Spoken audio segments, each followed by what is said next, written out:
നമസ്കാരം. ഹിന്ദുധർമ്മ പരിഷത്തിന്റെ ആഭിമുഖ്യത്തിൽ എല്ലാ മാസവും നടത്തിവരുന്ന പ്രോഗ്രാമിന്റെ ഭാഗമായിട്ടാണ് നമ്മൾ ഇന്നിവിടെ കൂടിയിരിക്കുന്നത്. അസഹിഷ്ണുതയ്ക്ക് പിന്നിൽ ഉണ്ടാവുന്നത് വോട്ട് ബാങ്ക് രാഷ്ട്രീയമാണോ എന്നുള്ളതിനെ കുറിച്ചുള്ള ചർച്ചയാണ് നമ്മൾ ഇന്ന്. ഈ ചർച്ചയിൽ ബന്ധപ്പെട്ട് സംസാരിക്കുവാൻ വേണ്ടി ബഹുമാനപ്പെട്ട എസ് പ്രദീപ് ജിയെ ആദരപൂർവ്വം ക്ഷണിച്ചുകൊള്ളുന്നു. ചേർന്നിരിക്കുന്ന പ്രിയപ്പെട്ട ബന്ധുജനങ്ങളെ, നമ്മൾ ഇവിടെ സംവദിക്കാൻ പോകുന്ന വിഷയത്തിൽ അത്യന്തം ഉത്കണ്ഠാകുലരായ ആദർശവാദികളെ, ഇവിടെ എന്നോട് ഗോപാൽജി പറഞ്ഞത് ഈ വിഷയം ഒന്ന് അവതരിപ്പിക്കുക, ചുരുങ്ങിയ സമയം കൊണ്ട് വിഷയം അവതരിപ്പിച്ച് പിന്മാറാം, വളരെ അതിനെക്കുറിച്ച് ആധികാരികമായി പറയാൻ സാധിക്കുന്ന അനുഭവ സമ്പന്നരായ, വിഷയം പഠിച്ചിട്ടുള്ള, ഈ വിഷയവുമായി ബന്ധപ്പെട്ട ചർച്ചകളിൽ സ്ഥിരം സംവദിക്കുന്നവർ തന്നെയാണ് നമ്മളോടൊപ്പം എത്തിയിട്ടുള്ളത്. ഈ പരിപാടി കേൾക്കാൻ വന്ന നിങ്ങളെല്ലാ പേരെയും, നമ്മുടെ ഈ വിഷയത്തിനെ സംബന്ധിച്ച് അതിഥികളായി പങ്കെടുത്ത് സംസാരിക്കാനെത്തിയ പ്രിയ സഹോദരന്മാരെയും ഹിന്ദുധർമ്മ പരിഷത്തിൻ്റെ പേരിൽ സാഭിമാനം ആദരവോടെ സ്വാഗതം ചെയ്യുന്നു. നമുക്ക് വിഷയത്തിലേക്ക് കടക്കുമ്പോൾ നമ്മൾ പല തവണയും പലതും സുവർണ അവസരങ്ങളാണെന്ന് പറഞ്ഞ് ട്രോളുകൾ അടക്കം കണ്ടിട്ടുണ്ട്. എനിക്ക് വ്യക്തിപരമായി എൻ്റെ ഒരു അനുഭവത്തിൽ നിന്നും ചിന്തയിൽ നിന്നും തോന്നിയത് യഥാർത്ഥത്തിൽ ഏറ്റവും വലിയൊരു സുവർണ അവസരത്തിലൂടെയാണ് കേരളത്തിന് കൈവന്ന നിരവധി സുവർണ അവസരങ്ങൾ. നമ്മൾ കൈവന്നിട്ട് വിട്ടുകളഞ്ഞ അനവധി നിരവധി സുവർണാവസരങ്ങളിൽ വളരെ പ്രസക്തമായ ഒന്നാണ് ഇത്. എങ്ങനെയെന്നാൽ ഇത് നമുക്ക് അപ്രതീക്ഷിതമായി വീണ് കിട്ടിയതാണ്. കാരണം കേരളം പൊതുവേ കേരളം ഈ നാട്ടിനെ ഓർക്കണ്ട്, ഈ നാട്ടിൽ നടക്കുമോ, ഇത് നാട് വേറെയാണ് എന്നൊക്കെയുള്ള ആഖ്യാനങ്ങളും പരിപ്രേഷങ്ങളും ഇങ്ങനെ എന്താ എണ്ണമില്ലാതെ ഇളക്കി വിട്ട് അതിന് കൂലിയെഴുത്തുകാരും കൂലി പിന്താങ്ങലുകാരും കപട ബുദ്ധിജീവികളും കപട മതേതരവാദികളും ഒക്കെ ചേർന്ന് ഇതിനെ ഇങ്ങനെ വളരെ ജ്വലിപ്പിച്ച് പൊലിപ്പിച്ച് നിർത്തിയിരിക്കുന്ന ലോകത്തിലെ ഒരേ ഒരു സ്ഥലം കേരളമാണ്, തർക്കമില്ല. അപ്പം ഞാൻ പറഞ്ഞത് ഈ വിഷയം അത് കേരളത്തിൽ ഭാരതത്തിൻ്റെ സംസ്കാരം, ഭാരതത്തിൻ്റെ പാരമ്പര്യം, ഋഷിപ്രോക്തമായ മഹത്തായ നമ്മുടെ ദർശനങ്ങൾ, നമ്മുടെ ഇതിഹാസങ്ങൾ, നാഷൻ എങ്ങനെ നാഷനിൽ ഉണ്ടാവുന്നു, മറ്റ് രാഷ്ട്രങ്ങളും ഭാരതമായിട്ടുള്ള വ്യത്യാസം എന്താണ്, എങ്ങനെ നമ്മുടെ സംസ്കാരം രൂപപ്പെട്ടു, എങ്ങനെ നമുക്ക് ഭൂമിയും മാതൃഭൂമിയൊക്കെ അമ്മയാകുന്നു, ദേവതയാകുന്നു, അതിനെ എന്തിന് പൂജിക്കണം, എങ്ങനെ തുടങ്ങി നമുക്ക് ലോകത്തിനോട് പറയാനുള്ള എല്ലാ കാര്യങ്ങളും സജീവമായി ബഹുജനങ്ങളുടെ മുന്നിൽ അവതരിപ്പിക്കാനും അത് മനസ്സിലാക്കി കൊടുക്കാനും പറ്റിയൊരു സുവർണ അവസരം തന്നെയായിരുന്നില്ലേ നമുക്കിപ്പോൾ കിട്ടിയത്. ഈ വിഷയത്തിനെക്കുറിച്ച് പറയുമ്പോൾ കുറച്ചൊരു ചരിത്രത്തിലേക്ക് പോകേണ്ടി വരും. സ്വാമി വിവേകാനന്ദൻ നമുക്ക് രേഖപ്പെടുത്തിയ ചരിത്രം അതുമുതൽ പറയുന്നതല്ലേ നല്ലത്. സ്വാമി പറഞ്ഞു, 50 കൊല്ലത്തേക്ക് ഇത് മാത്രമായിരിക്കണം നമ്മുടെ മുദ്രാവാക്യം, മഹിതമായ ഭാരതമാതാവ്. അപ്പോൾ ഭാരതാംബ, ഭാരതമാതാവ് എന്ന് പറഞ്ഞ സങ്കല്പം കൊണ്ടുവന്നത് ഇവരെല്ലാവരും ഒരുപോലെ ബഹുമാനിക്കുന്ന, ഇവിടെ എല്ലാ പാർട്ടിക്കാരും ഇലക്ഷൻ നിൽക്കുമ്പോൾ RSS പണിഞ്ഞ വിവേകാനന്ദ സ്മാരകത്തിലെ പ്രതിമയ്ക്ക് മുന്നിൽ പോയിട്ട് പുഷ്പാർച്ചന നടത്തിയിട്ടാ കളക്ടറേറ്റിൽ കൊണ്ടുവന്ന് പത്രിക കൊടുക്കുന്നത്, നാമനിർദ്ദേശ പത്രിക. ആർക്കും വിവേകാനന്ദനെ കുറിച്ച് സംശയമൊന്നുമില്ല, അദ്ദേഹം ആദരിക്കേണ്ട വ്യക്തിയാണെന്നുള്ള കാര്യത്തിൽ. സ്വാമി വിവേകാനന്ദനാണ് പറഞ്ഞത്, അക്കാലം അത്രയും നമുക്ക് മറ്റീശ്വരന്മാരെ എല്ലാം നമ്മുടെ മനസ്സിൽ നിന്ന് പോയി മറയട്ടെ, ഉണർന്നിരിപ്പുള്ള ഒരേ ഒരു ഈശ്വരൻ ഇത് മാത്രം, ആരാ? ഭാരതാംബ. അപ്പോൾ ഭാരതത്തെ മുഴുവൻ ഉയർത്താൻ നിങ്ങൾക്ക് കഴിയും. ഇനി കുറേ കാര്യങ്ങൾ സ്വാമി പറയുന്നുണ്ട്. എന്നിട്ട് പറയുന്നു, അപ്പോൾ ഭൂമുഖത്തുള്ള ഓരോ രാജ്യത്തേക്കും നാം പോകും, ഭാരതം ഉയർന്നു കഴിഞ്ഞാൽ. നമ്മുടെ ആശയങ്ങൾ ലോകത്തിലെ ഓരോ ജനതയെയും രൂപപ്പെടുത്തുന്ന പല ശക്തികളിലൊന്നായി അചിരേണം മാറും. അത് ജീവനില്ലാത്തൊരു രാജ്യത്തിന് അതുണ്ടാവില്ല. അപ്പോൾ ഭാരതം മറ്റ് രാഷ്ട്രങ്ങളെ പോലെ, രാഷ്ട്രം എന്ന കൺസെപ്റ്റ് ഇതിന് യഥാർത്ഥത്തിൽ ഭാരതത്തിൽ മാത്രമേ ഉള്ളൂ എന്ന് എനിക്ക് തോന്നുന്നത്. അങ്ങനെയാണ് പരമേശ്വർജി പലപ്പോഴും സംസാരിക്കുമ്പോൾ പറയും. കാര്യം യൂറോപ്പിലുള്ള മിക്കവാറും രാഷ്ട്രങ്ങളുടെ പേരുകളും അതിരുകളും നോക്കിക്കാണുന്ന സമയത്തിനുള്ളിൽ മാറി മറിഞ്ഞു. കാര്യം യൂറോപ്പിനാകെ ഒരു സംസ്കാരമാണ്, അതുകൊണ്ട് തന്നെ പ്രത്യേകിച്ചൊരു രാഷ്ട്രം, അത് രാഷ്ട്രത്തിനെ നിലനിർത്തുന്നത് അതിൻ്റെ സംസ്കാരമാണ്. അതിൻ്റെ യാതൊരു ആവശ്യവും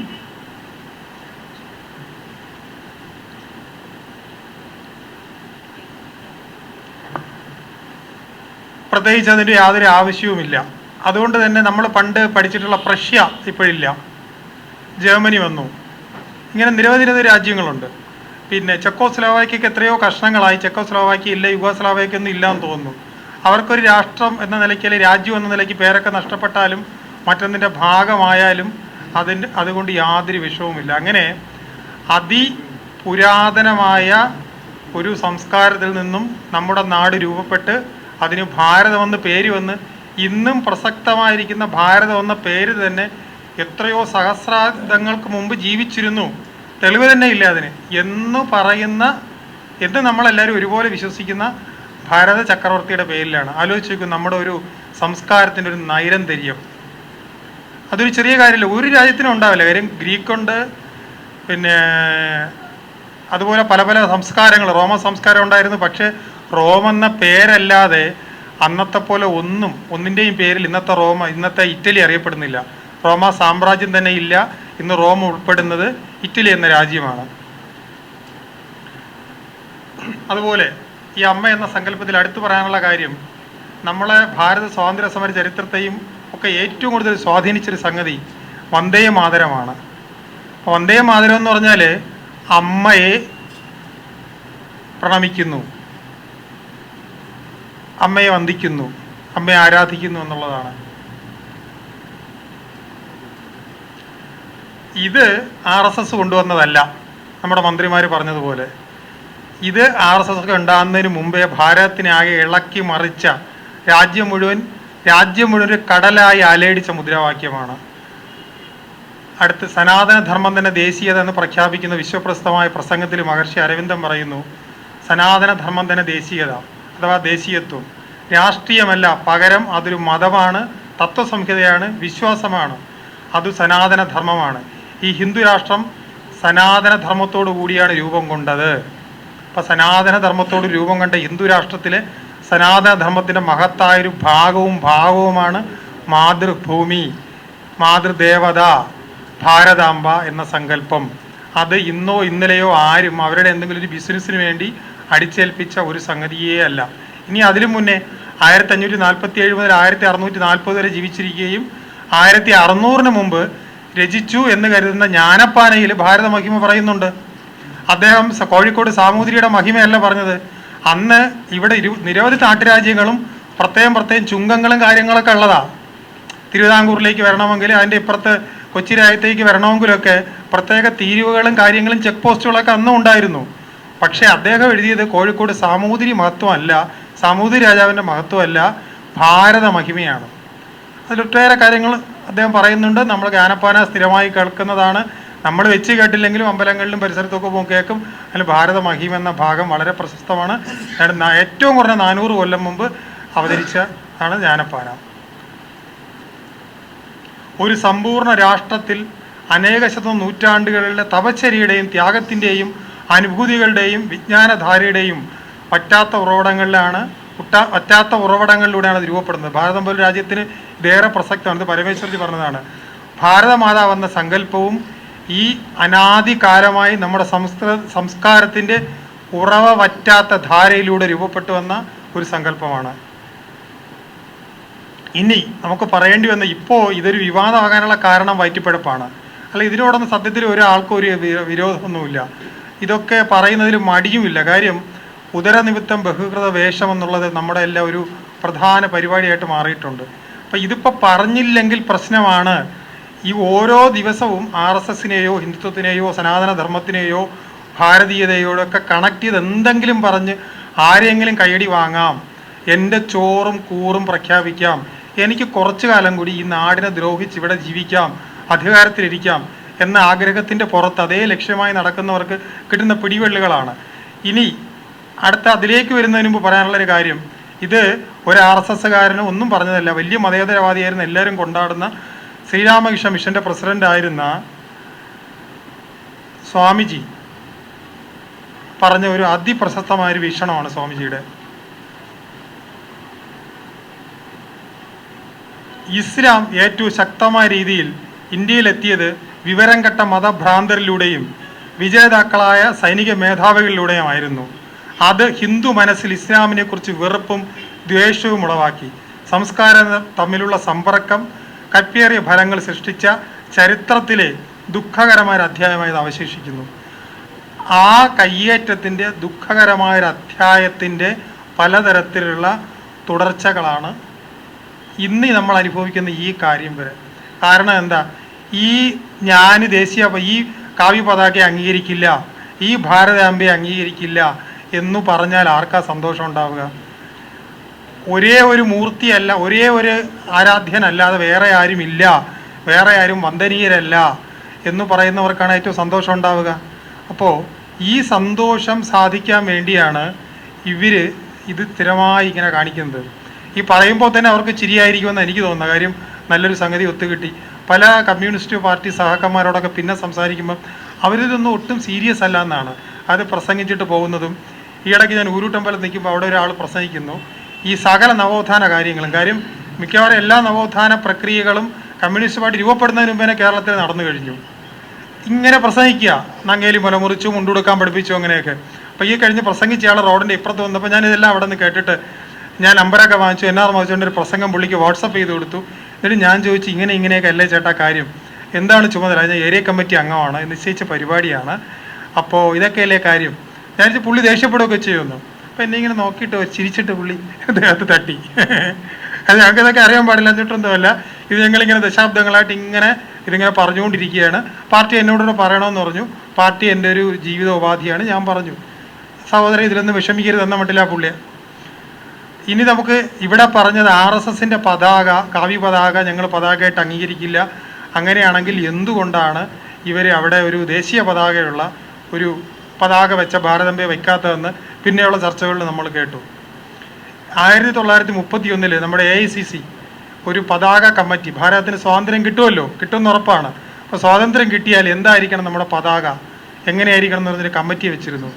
നമ്മൾ അബ്ദുൽ കലാം ആസാദും ഈ ജവഹർലാൽ നെഹ്റു, ആദ്യ പ്രധാനമന്ത്രിയായിരുന്ന ജവഹർലാൽ നെഹ്റുവും അതിലംഗങ്ങളുമായിരുന്നു.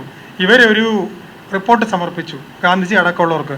അസന്നിഗ്ധമായി പറഞ്ഞു, സ്വതന്ത്ര ഭാരതത്തിന് ഒരു പതാക ഉണ്ടാവുകയാണെങ്കിൽ അത് കാവ്യ പതാക ആയിരിക്കണം. അത് AICC രേഖകളിലുള്ള കാര്യമാണ്. എന്നിട്ട് എന്താ ഉണ്ടായത്? സ്വാതന്ത്ര്യം കിട്ടി, പുതിയ പതാക, വീണ്ടും പതാകയെക്കുറിച്ച് ചിന്ത വന്നു. മതത്തിൻ്റെ പേരിൽ രാജ്യം രണ്ടായി വെട്ടിമുറിച്ച് അതിൻ്റെ ഏറ്റവും വലിയ ദുരന്തങ്ങൾ ഏറ്റുവാങ്ങിയിട്ട് പോലും ഈ 31 ആ പതാക കാവ്യായിരിക്കണം എന്ന് പറഞ്ഞവർ ആർക്കും അറിയാൻ പറ്റാത്ത എന്തോ കാരണങ്ങളുടെ പേരിൽ അവരുടെ തീരുമാനം അവർ തന്നെ അട്ടിമറിച്ചു. അതിനെപ്പറ്റി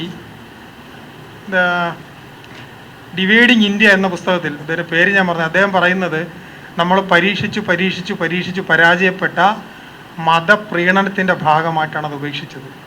ഇന്ന് ഈ സർവ്വതും പറയുന്നതും അധികാരവും മതവും വോട്ട് ബാങ്കും ചേർന്ന ഒരു വൃത്തികെട്ട രാഷ്ട്രവിരുദ്ധ പൊളിറ്റിക്സിൻ്റെ ഭാഗമായാണ്, ആരും അറിഞ്ഞുകൂടാതെയല്ല. ഇത് നമ്മൾ മാക്സിമം ചർച്ച ചെയ്യുകയും മറ്റുള്ളവരുടെ അടുത്തേക്ക് എത്തിക്കുകയും വേണം. ഇവ കാര്യങ്ങൾ സംസാരിക്കാൻ വേണ്ടി പ്രാപ്തരായാണ് ഇവിടെയുള്ളത്. ഞാനിതിൽ ആദ്യമായി സംസാരിക്കാൻ വേണ്ടി കൈലാസ്നാഥ്ജിയെ സാദരം ക്ഷണിക്കുന്നു.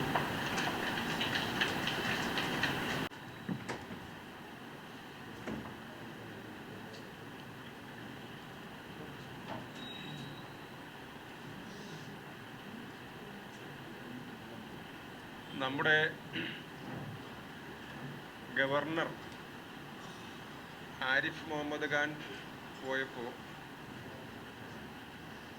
പുതിയ ഗവർണർ വന്നു.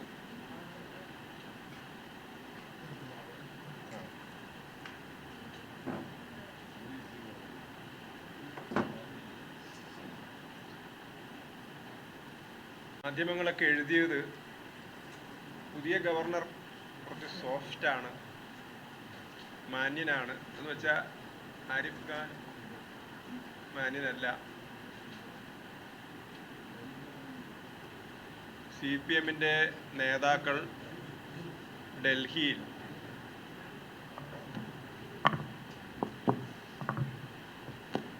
നമ്മുടെ ക്ലബിലെ മൈക്കായത് കൊണ്ടുള്ളൊരു വിഷയം.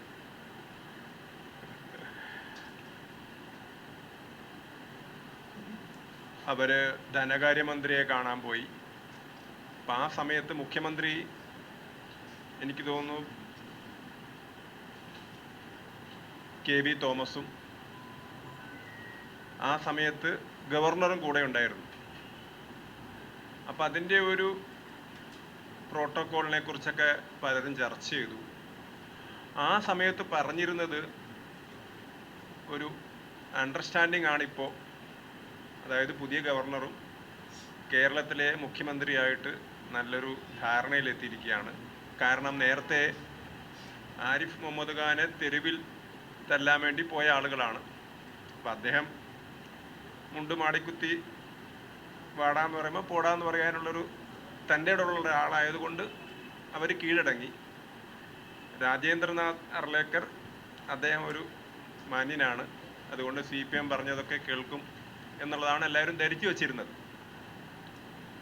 ഇപ്പം ഏതായാലും കേരളത്തെ പോലെ, ഇപ്പം നേരത്തെ പ്രദീപ് സംസാരിക്കുന്ന സമയത്ത് കേരളത്തെക്കുറിച്ച് അതിങ്ങനെ ഒരു സൂചന നൽകിയിരുന്നു. കാരണം കേരളം എന്ന് പറയുന്നത് ഇന്ത്യയിലെ മറ്റ് സംസ്ഥാനങ്ങളിൽ നിന്നും തികച്ചും വ്യത്യസ്തമായ ചിന്താഗതിയുള്ള, അല്ലെങ്കിൽ അങ്ങനെയുള്ള ചിന്താഗതിയിലുള്ള ആളുകൾക്ക് മുൻതൂക്കമുള്ള ഒരു സംസ്ഥാനമാണ്.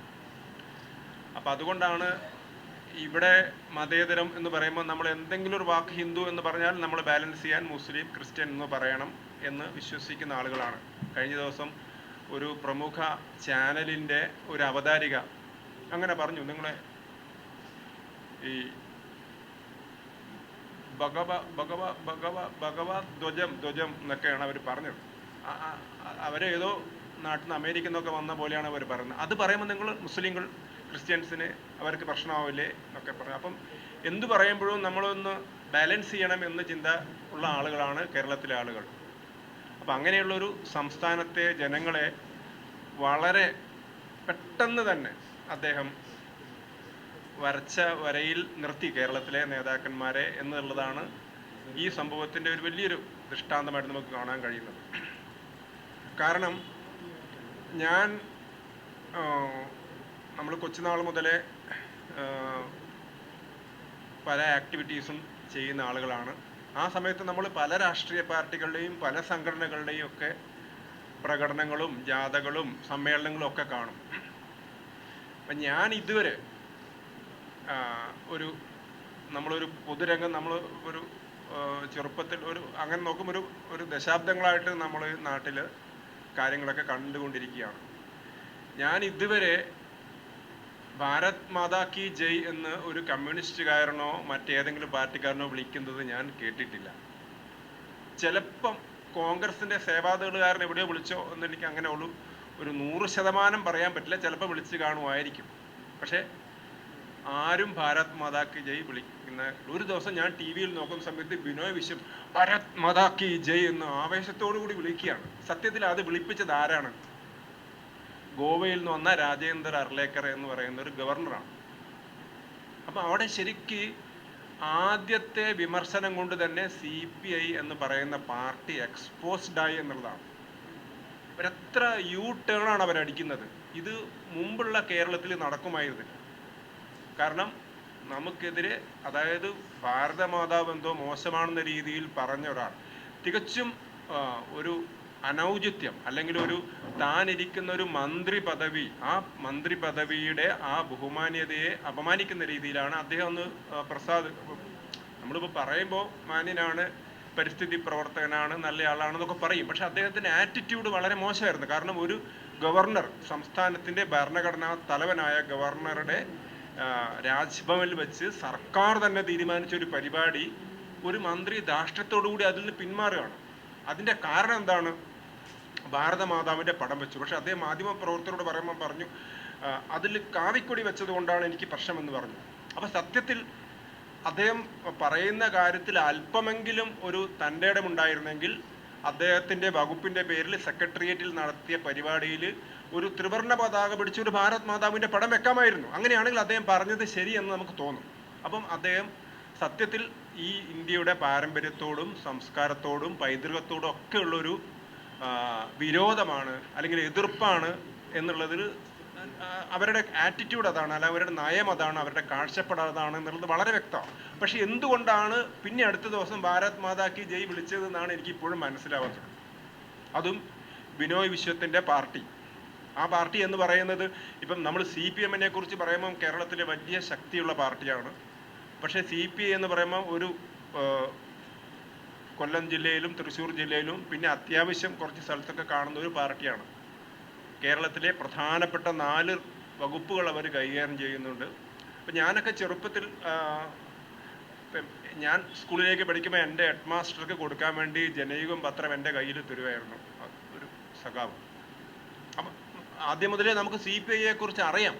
പക്ഷെ CPIയെ കുറിച്ചുള്ളൊരു ധാരണ എന്ന് പറഞ്ഞാൽ അവർ വളരെ മാന്യന്മാരായ ആളുകളാണെന്നുള്ളതാണ്. കാരണം CPM-നെ പോലെ അവർ വെട്ടാൻ പോകുന്നില്ല, കുത്താൻ പോകുന്നില്ല. CPI വളരെ നല്ല ആളാണ്, അച്യുതമേനോൻ വളരെ നല്ല ആളാണ് എന്നുള്ളൊരു ധാരണയാണ് പൊതുവെ ഉണ്ടാക്കിയിരിക്കുന്നത്. സത്യത്തിൽ അങ്ങനെയല്ല. സത്യത്തിൽ കാരണം ആ പാർട്ടി എന്ന് പറയുന്നത് ഒരു കുടുംബാധിപത്യ പാർട്ടിയാണ്. നിങ്ങൾ ഏതെങ്കിലും CPI-കാരനെ കണ്ടിട്ടുണ്ടോ? പുതുതായിട്ട് CPI-യിലേക്ക് വന്ന ഏത് CPI നേതാവിനെ എടുത്ത് നോക്കിയാലും അദ്ദേഹത്തിൻ്റെ അച്ഛൻ CPI ആയിരിക്കും. അപ്പം അങ്ങനെയല്ലാതെ പുതിയ തലമുറയിലേക്ക് വന്ന ഒരു പാർട്ടി അല്ലാതെ പരമ്പരാഗതമായിട്ട് വന്ന പാർട്ടിക്കാരാണ്. അവർ ചെയ്തു വെച്ച ദ്രോഹം എന്ന് പറയുന്നത് അത് ഇന്ത്യൻ കമ്മ്യൂണിസ്റ്റ് പാർട്ടിയുടെ മൊത്തം ദ്രോഹമാണ്.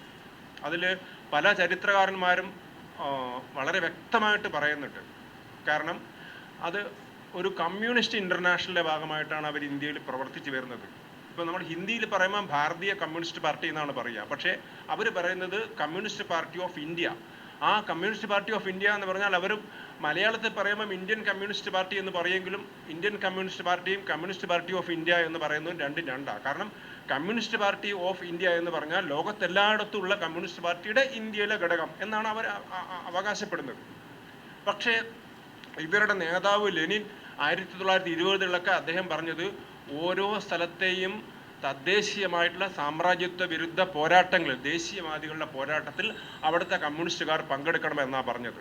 പക്ഷേ കേരളത്തിലെ കമ്മ്യൂണിസ്റ്റ് പാർട്ടി അല്ലെങ്കിൽ ഇന്ത്യയിലെ കമ്മ്യൂണിസ്റ്റ് പാർട്ടി ചെയ്തത് അവർ ഞങ്ങൾ ഈ സ്വാതന്ത്ര്യത്തിന് വേണ്ടിയുള്ള കോൺഗ്രസിൻ്റെ സമരത്തെ ഞങ്ങൾ അംഗീകരിക്കുന്നില്ല, പകരം ഞങ്ങൾ സോഷ്യലിസത്തിന് വേണ്ടിയാണ് സമരം ചെയ്യുന്നത് എന്നാണ് പറഞ്ഞത്. അപ്പോൾ അവർ ഇന്ത്യയിലെ ജനാധിപത്യ പോരാട്ടത്തെ അവർ ഒരിക്കലും അംഗീകരിച്ചിരുന്നില്ല. അതേപോലെ തന്നെ കമ്മ്യൂണിസ്റ്റ് പാർട്ടി, ഞാൻ ഈ വിഷയത്തിൽ നിന്ന് മാറിപ്പോവല്ല, ഈ വിഷയം കൊണ്ടുവരുന്നതിൻ്റെ പിറകിലുള്ള ആളുകളുടെ മനോഭാവത്തെക്കുറിച്ച് പറയാനാണ്. കാരണം ആ പാർട്ടി രൂപീകരിച്ച് തന്നെ താഷ്കണ്ടിൽ വെച്ചിട്ട് ഞങ്ങൾക്ക് മുസ്ലിങ്ങൾക്ക് ഇവിടെ ജീവിക്കാൻ, സ്വതന്ത്രമായി ഞങ്ങളുടെ മതചിന്താഗതി ജീവിക്കാൻ പറ്റില്ല എന്ന് കരുതിയിട്ട് പോയ ആളുകളെ താഷ്കണ്ടിൽ വെച്ച് സംഘടിപ്പിച്ചിട്ടാണ് ഇന്ത്യൻ കമ്മ്യൂണിസ്റ്റ് പാർട്ടി തന്നെ രൂപീകരിച്ചത്. അപ്പം അത് ഒരിക്കലും അതൊരു ഇന്ത്യൻ ആയിരുന്നില്ല. അത് കാരണം അവരെല്ലാ കാലത്തും വൈദേശികമായ ചിന്താഗതിയുടെ അടിസ്ഥാനത്തിലാണ് പ്രവർത്തിച്ചത്. അതേസമയത്ത് ലോകത്തിലെ അനേകം കമ്മ്യൂണിസ്റ്റ് പാർട്ടികൾ പ്രവർത്തിച്ചതൊക്കെ അതാത് രാജ്യത്തെ താല്പര്യത്തിന് വേണ്ടിക്കൊണ്ടായിരുന്നു.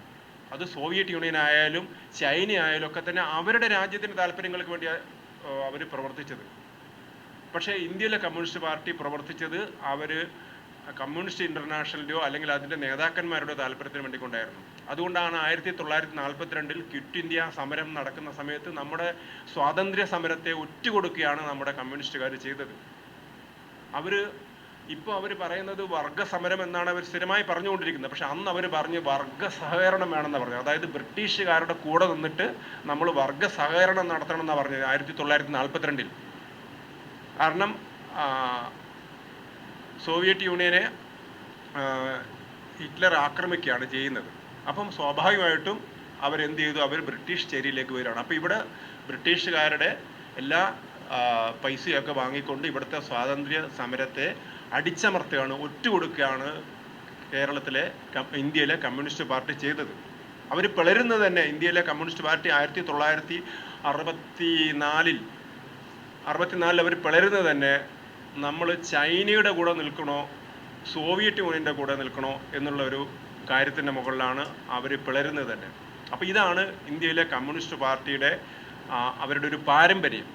അപ്പോൾ അതുകൊണ്ട് അങ്ങനൊരു കമ്മ്യൂണിസ്റ്റ് പാർട്ടിയിൽ നിന്ന് നമ്മൾ അതിലപ്പുറം പ്രതീക്ഷിക്കാൻ പാടില്ല എന്നുള്ളതാണ് സത്യം. കാരണം അവരുടെ തുടക്കം മുതൽ തന്നെ ചിന്താധാര നമ്മുടെ ദേശീയതയ്ക്ക് എതിരായിരുന്നു. അപ്പം ദേശീയതയ്ക്കെതിരായ കുറേ ആളുകളുണ്ട്. ഇപ്പം മതപരമായിട്ട് പിന്നെ ഞങ്ങൾ ലോകത്തെ എല്ലാം മൊത്തം കാണുമ്പോൾ ഈ ദേശീയത എന്ന് പറയുന്നത് സങ്കുചിതമായിട്ട് ചിന്തിക്കുന്ന ആളുകളായിരിക്കും. അങ്ങനെയുള്ള മതവാദികളുണ്ട്. ആ മതവാദികൾ പക്ഷേ മറ്റ് രാജ്യങ്ങളിലെ ആ മതക്കാരൊക്കെ ആ രാജ്യത്തോട് സ്നേഹമുള്ള സമയത്ത് നമ്മുടെ രാജ്യത്തുള്ള ഈ മതക്കാർ മറ്റു രാജ്യത്തോടായിരിക്കും സ്നേഹം പ്രകടിപ്പിക്കുക. അതേപോലെ തന്നെയാണ് രാഷ്ട്രീയവും. കമ്മ്യൂണിസ്റ്റുകാർ, ഇന്ത്യയിലെ കമ്മ്യൂണിസ്റ്റുകാർ മറ്റു രാജ്യത്തോട് വിധേയത്വം പ്രകടിപ്പിച്ചു. പക്ഷേ നമ്മുടെ നാട്ടിൻ്റെ കൂടെ നിൽക്കാൻ ഈ കമ്മ്യൂണിസ്റ്റുകാർ തയ്യാറായിരുന്നില്ല എന്നുള്ളതാണ് സത്യം. അപ്പം അങ്ങനെയൊരു അവരെ ബ്രെയിൻ വാഷ് ചെയ്ത് എടുത്ത ഒരു സമൂഹമാണ് കമ്മ്യൂണിസ്റ്റുകാർ. അവരുടെ സ്വാധീനമാണ് സത്യത്തിൽ കേരളത്തിൽ ഇങ്ങനെയൊരു ചിന്താഗതി വളർന്നു വരാൻ കാരണം. ഇപ്പം നേരത്തെ നമ്മൾ സ്വാമി വിവേകാനന്ദനെ കുറിച്ചും അതേപോലെ തന്നെ വടക്കേ ഇന്ത്യയിൽ അല്ലെങ്കിൽ ഇന്ത്യയുടെ മറ്റ് ഭാഗത്ത് നടന്ന ദേശീയ പ്രസ്ഥാനത്തിൻ്റെയും സാമൂഹ്യ നവോത്ഥാനത്തിൻ്റെയും ഭാഗമായിട്ട് നമ്മളെ ഭാരതമാതാവിനെ കുറിച്ചൊക്കെ ഉള്ള കാര്യങ്ങളൊക്കെ നമ്മൾ പറയാറുണ്ട്. 1905 അബനീന്ദ്രനാഥ ടാഗോറാണ് ആദ്യമായിട്ട് ഭാരതമാതാവിനെ വരച്ചത് എന്ന് പറയാറുണ്ട്. പക്ഷെ അതിനു മുമ്പ് 1898 രാജാ രവിവർമ്മ ഭാരതമാതാവിനെ വരച്ചിട്ടുണ്ട്. അപ്പോൾ ഈ ഒരു കൺസെപ്റ്റ് എന്ന് പറയുന്നത് ഈ അടുത്ത് ആരും കൊണ്ടുവന്നതല്ല. കാരണം ഒരു രാജ്യം എന്ന് പറയുന്നത് വൈവിധ്യം ആർന്നതാണ്. ഒരു രാജ്യം എന്ന് പറഞ്ഞാൽ ആ രാജ്യത്ത് അനേകം ഭാഷകളുണ്ടാവും, അനേകം മതങ്ങളുണ്ടാവും, അനേകം ഭൂപ്രദേശങ്ങളുണ്ടാവും, പല രീതിയിലുള്ള ഭക്ഷണം കഴിക്കുന്ന ആളുകളുണ്ടാവും, പല ചിന്താഗതിക്കാരുണ്ടാവും. പക്ഷേ അവരെ ഒരുമിച്ച് നിർത്തുന്നത് ഒരു സാംസ്കാരികമായ ഏകതയാണ്. ആ സാംസ്കാരികമായ ഏകതയെ പ്രതിനിധീകരിക്കുന്നതാണ് അതിൻ്റെ ചില സിമ്പലുകൾ. അങ്ങനെയുള്ളൊരു സിമ്പലാണ് ഭാരതമാതാവ് എന്ന് പറയുന്നത്. അപ്പോൾ ഈ ഭാരത് മാതാ കി ജയ് എന്ന് പറയുന്നത് എത്രയോ വർഷങ്ങൾക്ക് മുമ്പ്, കാരണം 1898 അന്ന് നമ്മളോട് പ്രസാദൊക്കെ പറഞ്ഞത് നിങ്ങളുടെ RSSൻ്റെ കാവിക്കൊടി എന്നാണ് പറഞ്ഞത്, അല്ലെങ്കിൽ RSSൻ്റെ ഭാരതമാതാവ് എന്ന് പറഞ്ഞു. ഇപ്പം RSS രൂപീകരിച്ച ഡോക്ടർ എഡ്ഗേവാറിന് 10 വയസ്സൊക്കെ ഉള്ള സമയത്താണ് നമ്മുടെ രാജാ രവിവർമ്മ ഭാരതമാതാവിൻ്റെ ചിത്രം വരയ്ക്കുന്നത്. അപ്പം RSSകാരനല്ല ഭാരതമാതാവിനെ ഉണ്ടാക്കിയത്. ഭാരത് മാതാ സൊസൈറ്റി പഞ്ചാബിലൊക്കെ ഉണ്ടായിരുന്നു. നമ്മുടെ നാട്ടിലെ ഒരുപാട് ധീരദേശാഭിമാനികൾ ഭാരതമാതാവിന് വേണ്ടി പ്രവർത്തിക്കാനാണ്. കാരണം നമ്മളൊരു കാര്യത്തിന് വേണ്ടി പ്രവർത്തിക്കുമ്പോൾ നമ്മളെ പ്രചോദിപ്പിക്കുന്ന കുറേ കാര്യങ്ങൾ വേണം. അങ്ങനെ നമ്മൾ ഒന്നിപ്പിക്കുന്നതാണ്. നിങ്ങൾക്ക് വേണമെങ്കിൽ പിതൃഭൂമി എന്ന് പറയാം, അല്ലെങ്കിൽ മാതൃഭൂമി എന്ന് പറയാം. ആ കൺസെപ്റ്റ് പോലും നമ്മൾ മറന്നു പോവുക. മാതൃഭൂമി ചാനലിലെ ആളാണ് മാതൃഭൂമി എന്ന് പറയുമ്പോൾ ഒരു പത്രമല്ലേ. അപ്പോൾ ആ പത്രത്തിൽ എങ്ങനെയാണ് ഭൂമി എന്ന് പറഞ്ഞാൽ എന്താണ്? ഭൂമിയെ മാതാവായിട്ട് കണക്കാക്കുന്നു. അപ്പോൾ അങ്ങനെ ഒരു പേരൊരു പത്രത്തിനിടണമെങ്കിൽ അങ്ങനെ ഒരു കൺസെപ്റ്റ് ഉണ്ടായത് കൊണ്ടല്ലേ. 100 വർഷം തികയുന്ന പത്രത്തിൽ മാതൃഭൂമി എന്ന് പേരുണ്ടാവുന്നത് എന്തുകൊണ്ടാണ്? അങ്ങനെ ഒരു കൺസെപ്റ്റ് അവിടെ ഉള്ളത് കൊണ്ടാണ്. അതുകൊണ്ടാണ് സ്വാതന്ത്ര്യ സമരകാലത്ത് ആളുകൾ ഭാരത് മാതാ കി ജയ് എന്ന് വിളിച്ചത്. അപ്പം അങ്ങനെയൊരു പാരമ്പര്യത്തെ നമുക്ക് തള്ളിക്കളയാൻ കഴിയില്ല. കാരണം അത് നമ്മളെ ഒന്നിപ്പിക്കുന്നതാണ്. കാരണം വൈവിധ്യങ്ങളാടുന്ന ഒരു സമൂഹത്തെ മുന്നോട്ട് നയിക്കുന്ന ചില ഏകതയുടെ ചില രൂപങ്ങളാണ് ഈ ഭാരതമാതാവ് എന്നൊക്കെ പറയുന്നത്. ആ ഒരു ഭാരതമാതാവിന് വേണ്ടിയാണ് ആളുകൾ മുഴുവൻ പടവെട്ടിയത്, പോരാടിയത്. തങ്ങളുടെ ജാതീയവും മതപരവും സാമ്പത്തികവും അല്ലെങ്കിൽ സാമൂഹ്യ സ്ഥിതിയും തമ്മിലുള്ള അങ്ങനെയുള്ള എല്ലാ വൈജാത്യങ്ങളെയും അവഗണിച്ചുകൊണ്ട്, അല്ലെങ്കിൽ അതിനെ അതീതമായി ഭാരതമാതാവ് എന്ന് പറയുന്ന ഒരു പ്രതീകമായിരുന്നു നമ്മളെ നാട്ടിനെ മുന്നോട്ട് നയിച്ചത്. അപ്പോൾ അങ്ങനെ ഒരു സങ്കല്പമില്ല എന്ന് പറയുന്നത് തന്നെ, ആ സങ്കല്പമില്ല എന്ന് പറയുന്നത് തന്നെ നമ്മളെ നാട്ടിനെ പിറകോട്ട് നയിക്കാനുള്ള ശക്തികളുടെ താല്പര്യമാണ്. അതൊരു അന്തർദേശീയമായൊരു ഗൂഢാലോചനയാണത്. അങ്ങനെ ഒരു മൂവ്മെൻറ്റ് പല സ്ഥലത്തും നടക്കുന്നുണ്ട്. ഇപ്പോൾ കേരളത്തിലും നമ്മുടെ മാധ്യമ രംഗത്തായാലും സാമൂഹ്യ രംഗത്തായാലും രാഷ്ട്രീയ രംഗത്തായാലും ഒരുപാട് ആളുകൾ ഇതൊരു 1950 ജനുവരി 26 ഭരണഘടന നിലവിൽ വന്ന സമയത്തോ, അല്ലെങ്കിൽ 1947 ആഗസ്റ്റ് 15 സ്വാതന്ത്ര്യം കിട്ടിയ സമയത്തോ മാത്രമാണ് ഉണ്ടായ ഒരു രാജ്യമാണ് നമ്മളത് എന്നാണ് പലരും പറയുന്നത്.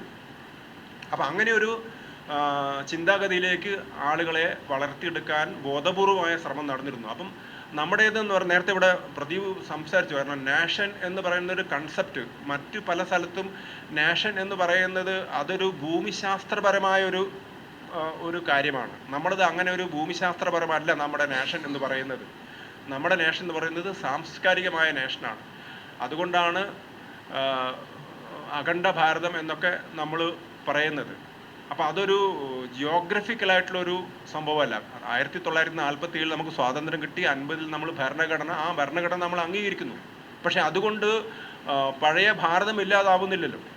അപ്പം നമ്മളെ നൂറ്റാണ്ടുകളായിട്ട് നിലനിർത്തിയത് എന്താണ്? ഇപ്പം നേരത്തെ ഇവിടെ സംസ്കാരത്തെക്കുറിച്ചൊക്കെ പറഞ്ഞു. ഇപ്പോൾ മാപ്പ് ഓഫ് ഹിസ്റ്ററി എന്ന് പറയുന്ന 6ഓ 7ഓ ലോകത്തെ നിലവിലുള്ള ഉണ്ടായിരുന്ന സംസ്കാരങ്ങളിൽ ഭാരതത്തിൻ്റെ സംസ്കാരം മാത്രമേ ഇന്ന് നിലനിൽക്കുള്ളൂ. അപ്പം അങ്ങനെ ഒരു ഏറ്റവും പൈതൃകമായ നമ്മുടെ ഒരു കൾച്ചർ, ആ കൾച്ചറിനെ രാഷ്ട്രീയമായിട്ട് പ്രതിനിധീകരിക്കാനാണ് സ്വാതന്ത്ര്യ സമരത്തിലേക്ക് നമ്മൾ എന്ത് ചെയ്തത്? ഭാരതമാതാവ് എന്ന് പറയുന്ന സങ്കല്പത്തേക്ക് കൊണ്ടുവന്നത്. അപ്പം അതിനെ നമ്മൾ നിരാകരിക്കുക എന്ന് പറഞ്ഞാൽ നമ്മുടെ പൈതൃകത്തെ നിരാകരിക്കുക എന്നുള്ളത് തന്നെയാണ്. അപ്പം അതിനെ നിഷേധിക്കാൻ നമ്മൾ മുന്നിട്ടിറങ്ങേണ്ട കാര്യമില്ല. അതിനെ നിഷേധിക്കാൻ ഈ രാജ്യത്തെ ജനങ്ങൾ തന്നെ തയ്യാറായിക്കൊള്ളും. അതുകൊണ്ടാണ് ഒരു രാജേന്ദ്ര അർലേക്കർ ചെറുതായിട്ടൊന്ന് പ്രതികരിക്കുന്ന സമയത്ത് അടുത്ത ദിവസം സത്യമായിട്ടും ഞാൻ കരുതിയത് ബിനോയ് വിശ്വം ഭാരത് മാതാക്ക് ജയ് വിളിച്ച് പതാക ഉയർത്തുന്ന ഞാൻ ഒരിക്കലും കരുതിയില്ല. ഞാൻ കരുതിയത് അവർക്ക് കുറച്ച് ബ്രാഞ്ചൊക്കെ ഉണ്ടാവില്ല, ആ ബ്രാഞ്ചൊക്കെ വഴി അവരിത് തന്നെ പറയുമായിരിക്കും. RSS ഇന്ത്യയെ വെട്ടിമുറിക്കാൻ ശ്രമിക്കുകയാണ്, മതത്തിൻ്റെ പേരിൽ വെട്ടിമുറിച്ചു, ഇനി ഇവിടെയും പ്രശ്നം ഉണ്ടാക്കാൻ പോവുകയാണെന്നൊക്കെയാണ് പറയുന്ന കരുതി. പക്ഷെ അങ്ങനെയല്ല സംഭവിച്ചത്. അവരും ഭാരത് മാതാക്ക് ജയ് വിളിച്ചു. ഇനി ആകെ ചെറിയൊരു പ്രശ്നം എന്ന് പറയുന്നത് കാവി, അതായത് ഭാരത മാതാവിൻ്റെ കയ്യിലുള്ള കൊടി മാറ്റിയിട്ട് ആ കാവിക്കൊടി മാറ്റി ത്രിവർണ്ണ പതാകയാക്കിയാൽ ഞങ്ങൾക്ക് പ്രശ്നമില്ല എന്നാണ് പറയുന്നത്. പക്ഷെ ഇതിനു മുമ്പുള്ള ഭാരതമാതാവ് 4 കൈകളുള്ള ഭാരതമാതാവായിരുന്നു. അതായത് ഭക്ഷണം ഒരു കയ്യിൽ, നെല്ല്, പിന്നെ ഒരു കയ്യിൽ തുളസി മാല, അത് ഭക്തിയുടേത്, വിദ്യാഭ്യാസത്തിന് പുസ്തകം, അങ്ങനെ വിവിധമായ ദർശനങ്ങൾ അല്ലെങ്കിൽ വിവിധമായ വീക്ഷണകോണിലൂടെയുള്ള ഭാരതമാതാവായിരുന്നു ഉണ്ടായിരുന്നത്. അപ്പോൾ അത് കുറച്ചുകൂടി വേണമെങ്കിൽ അതിനെ റിലീജിയസ് എന്ന് പറയാം. അപ്പം നമ്മൾ അങ്ങനെ ഒരു മതത്തെ നമ്മൾ അങ്ങനെയൊരു ആ രീതിയിൽ കാണേണ്ട കാര്യമില്ല സത്യത്തിൽ. അതായത് ക്രിസ്ത്യാനി ഒരു മതപരമായിട്ട് ഒരു എന്താ പറയുക, വൈയക്തികമായ ആരാധനാ രീതി മറ്റെന്ത് തന്നെ വിശ്വസിച്ചാലും ഭാരതമാതാവ് എന്ന് പറയുന്നതിൽ ഇപ്പം ഭരണഘടനാ അസംബ്ലിയിലൊക്കെ മുസ്ലിങ്ങളായിട്ടുള്ള ആളുകൾ, ക്രിസ്ത്യാനികളായിട്ടുള്ള ആളുകളൊക്കെ തന്നെ ഇതിനെ അനുകൂലിച്ചതാണ്. പക്ഷെ നമുക്കൊരു അവിയൽ രാഷ്ട്രം വേണമെന്നുള്ളതാണ് പലരുടെയും കാഴ്ചപ്പാട്. അതുകൊണ്ടാണ് നമ്മുടെ ദേശീയ പതാകയ്ക്ക് തന്നെ പല കളർ വന്നു എന്ന് ഇവിടെ പറഞ്ഞു. ദേശീയ പതാകയ്ക്ക് കാവ്യ നിറം വേണ്ടിയിരുന്നു എന്നൊക്കെ പറഞ്ഞു. വട്ടപൂർവ്വം എന്ത് തന്നെ ആയാലും കുഴപ്പമില്ല. പക്ഷേ ഇന്ന് കാവ്യയോട് നമുക്ക് അങ്ങനെ ഒരു നിരാസത്തിൻ്റെ ആവശ്യം ഇല്ല. അത് അങ്ങനെ ആരെങ്കിലും പ്രകടിപ്പിച്ചാൽ അവർക്ക് പിന്തിരിഞ്ഞു പോവേണ്ടി വരും എന്നുള്ളത് അതാണ് നമ്മൾ ചരിത്രത്തിലൂടെ കാണുന്നത്. അപ്പോൾ സത്യത്തിൽ നമുക്ക് ഈ ഒരു വിഷയം നേരത്തെ സുവർണ അവസരം എന്നൊക്കെ പറഞ്ഞതുപോലെ തന്നെ ഇതൊരു നല്ലൊരു ആളുകൾക്ക് കാര്യങ്ങൾ ബോധ്യപ്പെടാനുള്ള ഏറ്റവും നല്ല അവസരമാണ്. കാരണം ബിനോയ് വിശ്വത്തെ പോലത്തെ ഒരു കറകളഞ്ഞ കമ്മ്യൂണിസ്റ്റുകാരനെ കൊണ്ട് ഭാരത് മാതാക്ക് ജയ് വിളിപ്പിക്കണമെങ്കിൽ നമ്മുടെ നാടിന് അങ്ങനെ ഒരു പാരമ്പര്യം അതിൻ്റെ ഉള്ളിലുണ്ട്. അത് എത്ര തവണ നമ്മൾ ഇല്ലാതാക്കാൻ ശ്രമിച്ചു കഴിഞ്ഞാലും അത് തകർക്കാൻ കഴിയില്ല. അങ്ങനെയൊരു ആത്മീയമായ ഒരു സാംസ്കാരികമായ ഒരു പാരമ്പര്യം, ആ പാരമ്പര്യത്തിൻ്റെ പ്രതീകമാണ് ഭാരതമാതാവ്. ആ ഭാരതമാതാവിൻ്റെ ഉയർത്തെഴുന്നേൽപ്പ് എന്ന് പറയുന്നത് നമ്മളിപ്പോൾ കണ്ടു കഴിഞ്ഞു. അല്ല, അതിൻ്റെ ഇപ്പം 10-11 വർഷമായിട്ട് നമ്മൾ അത് കണ്ടുകൊണ്ടിരിക്കുകയാണ്. ലോകത്തെ ഏറ്റവും വലിയ റെയിൽവേ തൂക്കുപാലമൊക്കെയാണ് നമ്മൾ കാണുന്നത്. അങ്ങനെ ഇന്ന് ഒരു വടക്കേ ഇന്ത്യയിലെ ഒരു മാഗസിനിൽ വന്ന ഒരു കഥയാണ്. അതായത് പഹൽഗാമിൽ നമ്മൾ പലരും വിവാഹം കഴിഞ്ഞ് മധുവിധി ആഘോഷിക്കാൻ പോയ ആളുകളാണ്, അവരാണ് കൊല്ലപ്പെട്ടത്. അതിനുശേഷം അവിടെ പൂർണ്ണമായിട്ടും അത് താഴേക്ക് വന്നിരിക്കുകയായിരുന്നു അവിടുത്തെ ടൂറിസം. ഇപ്പോൾ വീണ്ടും ഒരാൾ പറഞ്ഞു, മോഡി ഈ ഫ്ലാഗ് ഉയർത്തിയതോടുകൂടി, വണ്ടിക്ക് വന്ദേ ഭാരതിന് വേണ്ടിയുള്ള ഫ്ലാഗ് ഉയർത്തിയതോടുകൂടി ഞങ്ങൾക്ക് ധൈര്യം വന്നു. അങ്ങനെ വീണ്ടും പഹൽഗാമിലേക്ക് മധുവിധി ആഘോഷിക്കാൻ പോകുന്ന ആളുകളുടെ കഥയാണ് ഇന്നത്തേക്ക് പത്രത്തിൽ ചില ഇംഗ്ലീഷ് മാഗസിനിലൊക്കെ വന്നിരിക്കുന്നത്. അപ്പോൾ അത്രയും ഒരു മാറ്റം രാജ്യത്ത് വന്നുകൊണ്ടിരിക്കുകയാണ്. അതുകൊണ്ട് ഇനി ഭാരതമാതാവിനെ ആർക്കും അങ്ങനെ തള്ളിക്കളയാൻ കഴിയില്ല എന്ന് തന്നെയാണ് എനിക്ക് പറയാനുള്ളത്. നമസ്കാരം. അതിന് ശ്രീ ജി എം മഹേഷിനെ ക്ഷണിക്കുന്നു.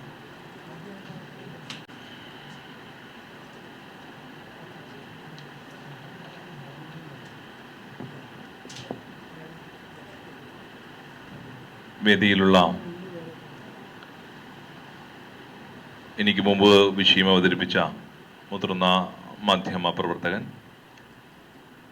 ശ്രീ KP കൈലാസ് അവർകൾ,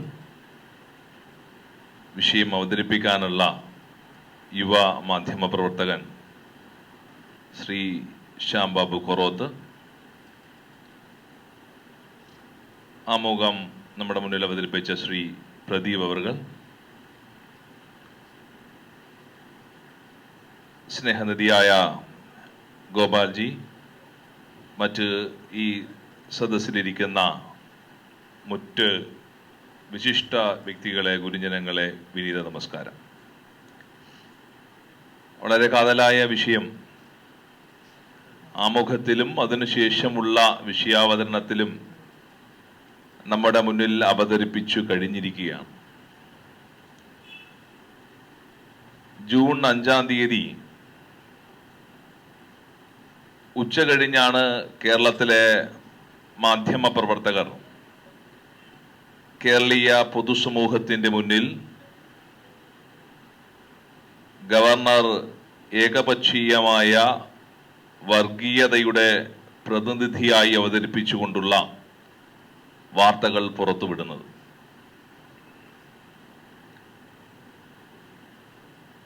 മെയ് മാസം 26-ാം തീയതി കൃഷി വകുപ്പിൽ നിന്ന് ഗവർണറുടെ ഓഫീസിലേക്ക് ഒരു കത്ത് പോവുകയാണ്. ജൂൺ 5-ാം തീയതി പരിസ്ഥിതി ദിനം രാജ്ഭവനിൽ വെച്ച് ആഘോഷിക്കണം എന്ന നിലയ്ക്ക് അതിന് സമ്മതം മൂളി ഗവർണർ സമ്മതം മൂളിക്കൊണ്ട് കൃഷി വകുപ്പ് അഡീഷണൽ സെക്രട്ടറിയെ അറിയിക്കുകയും ചെയ്തു. ജൂൺ മാസം 4-ാം തീയതി രാവിലെ അഡീഷണൽ സെക്രട്ടറിയും മറ്റ് 2 ജോയിന്റ് സെക്രട്ടറിമാരുമായി ഗവർണറുടെ ഓഫീസിലേക്ക് എത്തുകയാണ്, അതായത് രാജ്ഭവനിൽ. രാജ്ഭവനിൽ എത്തുന്ന സമയത്ത് പിറ്റേ ദിവസം നടക്കുന്ന പരിപാടിയുടെ ചാർട്ട് പ്രിപ്പയർ ചെയ്യേണ്ടതിന്റെ ഉത്തരവാദിത്തം സ്വാഭാവികമായി ഗവർണറിനാണ് എന്നുള്ളത് കൊണ്ട് ഗവർണറുടെ അഡീഷണൽ സെക്രട്ടറി ഈ വിവരം കൃഷി വകുപ്പിലെ ഉദ്യോഗസ്ഥന്മാരുമായി പങ്കുവച്ചു. അതിൽ പറയുന്ന രീതി അവിടെ വിളക്ക് കത്തിക്കൽ, അതിനുശേഷം ഭാരതമാതാ പൂജയ പുഷ്പാർച്ചന നടത്തുക, അതിനുശേഷം ചെടി വയ്ക്കുക. ഇത് കൃഷി വകുപ്പ് മന്ത്രിയെ അറിയിക്കുന്ന സമയത്ത് അദ്ദേഹം ഉടനെ തന്നെ അത് ബിനോയ് വിശ്വത്തോട് ഈ കാര്യം സൂചിപ്പിക്കുകയും തുടർന്ന് മന്ത്രി അന്ന് തന്നെ മുഖ്യമന്ത്രിയോട് അറിയിക്കുകയും ചെയ്തു. മുഖ്യമന്ത്രി പറഞ്ഞു, നിങ്ങൾക്ക് ഏതാണ് ഉചിതം ആ ഉചിതമായത് നിങ്ങൾ ചെയ്തുകൊള്ളൂ എന്നുള്ള സ്വാതന്ത്ര്യം, അത് ചെയ്യേണ്ട എന്നല്ല, നിങ്ങൾക്ക് ഏതാണ് ഉചിതം അത് ചെയ്തുകൊള്ളൂ എന്ന് പറയുന്ന സ്വാതന്ത്ര്യം കൃഷി വകുപ്പ് മന്ത്രിക്ക് നൽകുകയും ചെയ്തു. അങ്ങനെ 5-ാം തീയതി രാവിലെയാണ്, 5-ാം തീയതിയാണ് പരിപാടി, 4-ാം തീയതി ഈ തീരുമാനം എടുത്തിട്ടും 5-ാം തീയതി രാവിലെ കൃഷി വകുപ്പ് ഗവർണർക്ക് അറിയിക്കുകയാണ്, ഞങ്ങൾക്ക് ഈ പരിപാടിയുടെ ഭാഗവാക്കാവാൻ സാധിക്കില്ല, അതുകൊണ്ട് കേരള സർക്കാരിന്റെ പരിപാടി അവിടെ നിന്ന് മാറ്റിവെച്ചിട്ടുണ്ട്. അതിന് പറയുന്ന കാരണം മിനിറ്റ്സ് ബൈ മിനിറ്റ്സിൽ കേരള സർക്കാരിന്റെ പ്രോട്ടോകോൾ അനുസരിച്ചല്ല ഈ പറയുന്ന പരിപാടി രാജ്ഭവനിൽ നടക്കുന്നത്. അപ്പൊ കേരള സർക്കാരിന്റെ പ്രോട്ടോകോളിന് വിപരീതമായതുകൊണ്ട് ഈ പരിപാടി നടക്കാൻ സാധിക്കില്ല. 1. 2, ഭാരതമാതാവിന്റെ ചിത്രം അവിടെ നിന്ന് മാറ്റേണ്ടതാണ്. ഇപ്പൊ ഭാരതമാതാവിന്റെ ചിത്രം മാറ്റുക എന്നതല്ല ആദ്യത്തെ കാര്യമായി രേഖാമൂലം അറിയിച്ചിരിക്കുന്നത്. ഇത് വസ്തുതകളാണ് പറയുന്നത്. നിങ്ങൾക്ക് റൈറ്റ് ഇൻഫർമേഷൻ ആക്ട് അനുസരിച്ച് നിങ്ങൾക്ക് ഇത് അന്വേഷിക്കുന്ന സമയത്ത് അവർക്ക് കൊടുത്തുള്ള ഇടപാട്, രേഖാമൂലമുള്ള ഇടപാട് ഇതാണ്. അപ്പൊ ഭാരതമാതാവിന്റെ ചിത്രം മാറ്റുക എന്ന് പറയുന്നത് 2ാമത്തെ കാര്യമായിട്ടാണ്. പക്ഷെ അത് തന്നെ ആയിരിക്കണം പ്രൈമറി. അപ്പൊ ഗവർണർ തിരിച്ചു ചോദിച്ചു, എന്താണ് ഈ മിനിറ്റ്സ് ബൈ മിനിറ്റ്സ് അല്ലെങ്കിൽ നിങ്ങളുടെ പ്രോട്ടോകോൾ, കേരള സർക്കാരിന്റെ പ്രോട്ടോകോൾ? ഞാൻ മനസ്സിലാക്കുന്നത് കഴിഞ്ഞ 5 ദിവസങ്ങൾക്ക് മുമ്പും 4 ദിവസങ്ങൾക്ക് മുമ്പും ഗവർണറുടെ ഓഫീസിൽ നിന്നും കൃഷി വകുപ്പ് അഡീഷണൽ സെക്രട്ടറിയോട് രേഖാമൂലം ചോദിച്ചു, ഈ കേരള സർക്കാരിന്റെ പ്രോട്ടോകോൾ രാജ്ഭവനിലേക്ക് എത്തിക്കണം, അറിയിക്കണം എന്ന് പറഞ്ഞപ്പോൾ ഈ നിമിഷം വരെയും അതിന്റെ പ്രോട്ടോകോൾ എത്തിയിട്ടില്ല. ഇപ്പൊ നേരത്തെ ഇതിനു മുമ്പ് സംസാരിച്ചവരെല്ലാം പറഞ്ഞ മാതിരി ഈ ഇടതുപക്ഷ പ്രസ്ഥാനങ്ങൾ ഇന്ന് ജീവനോടെ കേരളത്തിൽ ഉണ്ടോ ഇല്ലയോ എന്നുള്ളത് കേരളത്തിലെ സാധാരണക്കാർക്ക് സംശയമാണ്. ഞാൻ സത്യസന്ധമായിട്ട് ചോദിക്കട്ടെ, കേരളത്തിൽ ഈ പ്രസാദ് എന്ന് പറയുന്ന കൃഷി വകുപ്പ് മന്ത്രിയെ നമ്മൾ ഈ ഇരിക്കുന്നതിൽ എത്ര പേർക്ക് അറിയാമായിരുന്നു? ആത്മാർത്ഥമായിട്ട് ചിന്തിച്ച പ്രസാദ് എന്ന് പറയുന്ന മന്ത്രിയെ ഈ ഒരു വിവാദം ഉണ്ടായതിന്റെ പേരിൽ മാത്രമാണ് കൃഷി വകുപ്പ് മന്ത്രിയെ അപൂർവം ആൾക്കാർക്ക് അറിയാം. കേരളത്തിൽ 20% 30% അറിയായിരിക്കും. പക്ഷെ ഒരു 15-20 വർഷം മുമ്പ് കേരളത്തിലെ 80% 90% മന്ത്രിമാരുടെ പേരും വകുപ്പും അറിയാവുന്ന ഒരു സാഹചര്യം കേരളത്തിലുണ്ടായിരുന്നു. ഇന്നിപ്പോ അറിയാവുന്നത് റിയാസിനെ നമുക്കറിയാം, അത് പിണറായി വിജയന്റെ മരുമകനായതുകൊണ്ട്. നമുക്കറിയാം വീണ വിജയനെ അറിയാം, ആ കുട്ടി കുറെ കാലം മാധ്യമ പ്രവർത്തക ആയതുകൊണ്ട് അറിയാം. 3 നമുക്കറിയാം ശിവൻകുട്ടിയെ അറിയാം. എങ്ങനെ അറിയാം? ഈ കഴിഞ്ഞ മാർക്സിസ്റ്റ് പാർട്ടി അധികാരത്തിൽ വരുന്നതിന് മുമ്പ് നിയമസഭയില് മുണ്ട് പൊക്കി ഉടുത്ത് അവിടെയുള്ള മൈക്ക് തല്ലിപ്പൊളിച്ച് അവിടെയുള്ള ഡെസ്കും ബെഞ്ചും തല്ലിപ്പൊളിച്ച് അവസാനം ബോധം കെട്ട് വീണ് 4 പേര് തലയിൽ ചുമന്നു കൊണ്ടുപോയി ഒരു പരിഹാസ കഥാപാത്രമായപ്പോ ആ ശിവൻകുട്ടി അറിയാം. അല്ലാതെ ഒരു മന്ത്രിയുടെ പേര് ഇന്ന് കേരളത്തിലെ സാധാരണക്കാർക്ക് അറിയില്ല എന്നത് വസ്തുതയാണ്. അങ്ങനെ ഇരിക്കുമ്പോൾ ഒരു അസുലഭ നിമിഷമാണ് കടുക്കനിട്ടവൻ പോയ കമ്മലിട്ടവൻ വരും എന്ന് പറയുന്ന മാതിരി പുതിയ ഗവർണർ വന്നു. പ്രത്യേകിച്ച് വിഷയങ്ങളൊന്നും ഇല്ലാതിരിക്കുമ്പോ വളരെ മനോഹരമായി പ്രസാദിന്റെ ബുദ്ധിയിൽ CPI ഉണ്ടോന്ന് CPM-കാർക്കും അറിയില്ല, CPI-കാർക്കും അറിയില്ല. അങ്ങനെ ഇരിക്കുമ്പോഴാണ് പ്രസാദ് വളരെ മനോഹരമായി ഈ വിഷയത്തിൽ അഡ്രസ് ചെയ്യപ്പെട്ടു. നമ്മൾ ആലോചിച്ചു നോക്കൂ, ഈ ഒരു വിഷയം ഇല്ലായിരുന്നുവെങ്കിൽ CPI-യെ കുറിച്ച് നമ്മൾ ചർച്ച ചെയ്യില്ലായിരുന്നു, പ്രസാദ് എന്നൊരു മന്ത്രി കേരളത്തിൽ ഉണ്ടായിരുന്നു എന്നുകൂടി നമുക്ക് അറിയില്ലായിരുന്നു. അപ്പോ അത് അവർക്ക് വീണ് കിട്ടിയ ഒരു സുവർണ അവസരമാണ് എന്നാണ് ഞാൻ മനസ്സിലാക്കുന്നത്. ഇത്തരത്തിൽ അവരുടെ പേരും പെരുമയും അംഗീകാരവും സ്വീകാര്യതയ്ക്കുമെല്ലാം അവരതൊരു അവസരമായിട്ട് അത് ഉപയോഗിച്ചു എന്നാണ് ഞാൻ മനസ്സിലാക്കിയിട്ടുള്ളത്. 2, ഭാരതത്തിന്റെ സാംസ്കാരികമായിട്ടുള്ള ചിഹ്നങ്ങളെയോ ഭാരതത്തെയോ ഒരു കാലത്തും കമ്മ്യൂണിസ്റ്റ് പ്രസ്ഥാനങ്ങൾ അംഗീകരിച്ചിട്ടില്ല. അത് കേരളത്തിന്റെ ചരിത്രമോ ഭാരതത്തിന്റെ ചരിത്രമോ എല്ലാം നമ്മൾ പരിശോധിക്കുന്ന സമയത്ത് അറിയാം, നാളിതുവരെ ഭാരതത്തിന്റെ സാംസ്കാരിക പൈതൃകത്തെ തള്ളിപ്പറഞ്ഞ ചരിത്രമാണ്, തള്ളിപ്പറഞ്ഞ കൃതികളാണ് ഇടതുപക്ഷ പ്രസ്ഥാനങ്ങൾക്ക് മുഴുവൻ ഉണ്ടായിട്ടുള്ളത്. അതിനി അവരുടെ എല്ലാ വാരികകൾ, അവരുടെ മുഖപത്രങ്ങൾ, അവരുടെ പ്രസംഗങ്ങൾ, അവരുടെ നിലപാടുകൾ ഇതെല്ലാം പരിശോധിച്ചാൽ എൽക്കാലത്തും സാംസ്കാരികമായി ഭാരതത്തെ തകർക്കുന്ന രീതിയിലുള്ള പരാമർശങ്ങളാണ് അവരുടെ സമീപനമായി സ്വീകരിച്ചിട്ടുള്ളത്. അത് EMS സർക്കാരിന്റെ അധികാരത്തിൽ ഇരിക്കുന്ന സമയത്ത്, വിവേകാനന്ദന്റെ റോക്ക് പണിയുന്ന സമയത്ത് ഭാരതത്തിലെ മുഴുവൻ സംസ്ഥാനങ്ങളിൽ നിന്നും സാമ്പത്തിക സഹായം നൽകിയപ്പോൾ ഭാരതത്തിൽ ഒരേ ഒരു സംസ്ഥാനം മാത്രമാണ് അതിന് മുഖം തിരിഞ്ഞു നിന്നത്. കേരളത്തിന്റെ ഖജനാവിൽ നിന്ന് 1 നയ്യാ പൈസ വിവേകാനന്ദ സ്വാമികളുടെ ശിലാസ്ഥാപനത്തിന് ഇവിടുന്ന് ലഭിക്കില്ല, കിട്ടില്ല എന്ന് ഉറക്കെ പറഞ്ഞ ഒരേ ഒരു മന്ത്രിയാണ് ഭാരതത്തിൽ, അത് EMS ആണ്, ഇടതുപക്ഷ പ്രസ്ഥാനത്തിന്റെ ആദ്യത്തെ കേരളത്തിന്റെ മുഖ്യമന്ത്രി. അന്ന് തുടങ്ങി ഇന്നു വരെ ചിന്തിച്ചാൽ ഗണപതി മിത്താണ് എന്ന് പറഞ്ഞ് കേരളം മുഴുവൻ ചർച്ചയായി. വാസ്തവത്തിൽ നമ്മുടെ വിശ്വാസങ്ങൾ ശബരിമലയിൽ ആയിരക്കണക്കിന് ഭക്തരുടെ പേരിൽ നടത്തിയ ഒരു സമീപനം, അങ്ങനെ ഭാരതത്തിൽ മുഴുവൻ ഇവർക്ക് ഇടപെടാൻ സാധിക്കുന്നില്ല. ഇതിന്റെ മറ്റൊരു ആസ്പെക്ട് ചിന്തിച്ചാൽ ഭാരതത്തിന് 145 കോടി ജനത നിലനിൽക്കുന്നതിൽ 3.5 കോടി ജനതയാണ് കേരളത്തിലുള്ളത്. ഈ 3.5 കോടിയിൽ ഒരു 5, 6 അല്ലെങ്കിൽ 10 ലക്ഷം പേര് പരമാവധി കമ്മ്യൂണിസ്റ്റുകാരായിട്ടുള്ളൂ. ഭാരതമാതാവിനെ കുറിച്ചും ഭാരതത്തിന്റെ സാംസ്കാരിക ചിഹ്നത്തെ കുറിച്ചും ഒന്നും അഭിപ്രായം പറയാനുള്ള യാതൊരു യോഗ്യതയും അവകാശവും വാസ്തവത്തിൽ കേരളത്തിലെ ഇടതുപക്ഷ പ്രസ്ഥാനങ്ങൾക്കില്ല. കാരണം അവരുടെ ശബ്ദം കേരളത്തിൽ മാത്രം പരമാവധി മുഴങ്ങി കേൾക്കും എന്നതാണ് വാസ്തവികത. കാരണം എവിടെയാണെന്നുള്ളത് ത്രിപുരയും പശ്ചിമ ബംഗാളും എല്ലാം പറഞ്ഞു കഴിഞ്ഞാൽ വാലറ്റം വങ്കിലായ അവസ്ഥയിലാണ് കേരളത്തിലെ കമ്മ്യൂണിസ്റ്റ് പാർട്ടി. നേരത്തെ സംസ്കാരങ്ങളെ കുറിച്ച് സൂചിപ്പിച്ചു. ഇപ്പോ മെസപ്പോട്ടേമിയൻ സംസ്കാരമാണ് ഭാരതത്തോളം തന്നെ ഏറ്റവും പഴക്കം ചെന്നൊരു സംസ്കാരം.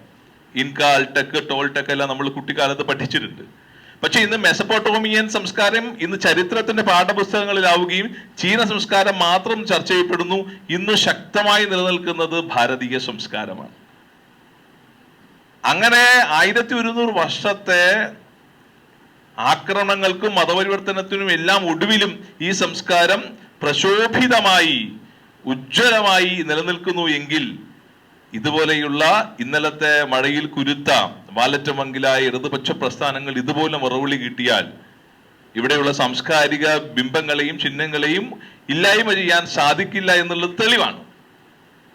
പക്ഷെ ഇവർ ആസൂത്രിതമായി കേരളത്തിൽ നടത്തുന്ന ഈ വിശ്വാസങ്ങൾക്കെതിരെ ഉള്ള പോരാട്ടം, ഇതിനെതിരെ പ്രതികരിക്കേണ്ടത് ഓരോ ഭാരതീയന്റെയും, ഞാൻ ഹിന്ദുവിന്റെ എന്ന് പറയുന്നില്ല, കാരണം നമ്മുടെ സംസ്കാരത്തിന് മേല് വയ്ക്കുന്ന കടക്കൽ വെക്കുന്ന കത്തിയാണ് ഈ ഇടതുപക്ഷ പ്രസ്ഥാനങ്ങളുടെ ഓരോ മൂവ്മെന്റും. അപ്പൊ അതിനെതിരെയാണ് നമ്മുടെ ഈ പ്രവർത്തനം നടത്തേണ്ടത്. ഇവർ 3 കാര്യങ്ങളാണ് പറയുന്നത്. ഒന്ന്, കാവി നിറം എന്നുള്ളത്. ആ കാവി നിറമാണ് അടിസ്ഥാനപരമായ ഇവരുടെ പ്രശ്നം. രണ്ടാമത് പറഞ്ഞത് RSSന്റെ കൊടിയാണ് എന്ന്. മൂന്നാമത്തെ പറഞ്ഞത് ഈ ജിയോളജിക്കൽ, നമ്മുടെ ഭൂമിശാസ്ത്രപരമായി ഈ ഭാരതമാതാവിന്റെ ചിത്രം എന്ന് പറയുന്നത് ഒരു കാരണവശാലും അംഗീകരിക്കാൻ പാടില്ല, കാരണം ഇത് ഭരണഘടനയിൽ ഉള്ളതല്ല എന്ന്. ഏറ്റവും ഒടുവിൽ ആ കൊടിയെ ഒരു വിട്ടു. പിന്നെ ഈ അഖണ്ഡ ഭാരതം എന്നുള്ളതായിരുന്നു പ്രശ്നം. അപ്പൊ നമുക്ക് എല്ലാവർക്കും അറിയാവുന്ന പോലെ ഗോവിന്ദൻ മനസ്സിലാക്കേണ്ട ഒരു വസ്തുത, ഗോവിന്ദന്റെ ഒരു ധാർഷ്ട്യ നിലപാടുണ്ടായിരുന്നു. ഞാൻ ഗോവിന്ദൻ മാഷുമായിട്ട് വളരെ അടുത്ത സൗഹൃദം പുലർത്തുന്ന ഒരാളാണ്. പക്ഷെ അദ്ദേഹത്തെ ഇപ്പൊ ഗോവിന്ദൻ എന്ന് പറയുവാൻ കാരണം, കഴിഞ്ഞ 3 ദിവസം കൊണ്ട് സ്വകാര്യ സംഭാഷണങ്ങളിൽ പോലും ഞാൻ ശ്രീ എന്ന് പോലും ചേർക്കാതെ ഗോവിന്ദൻ എന്ന് വിളിക്കാൻ കാരണം, അദ്ദേഹം ചോദിക്കുകയാണ് ഏത് ഭാരതാംബ എന്ന്. ഏത് ഭാരതാംബ എന്ന് ചോദിക്കുന്ന ഗോവിന്ദന് അത്രമാത്രം ബഹുമാനമേ അർഹിക്കുന്നുള്ളൂ എന്നുള്ളത് എൻ്റെ മനസ്സിന്റെ തീരുമാനമാണ്.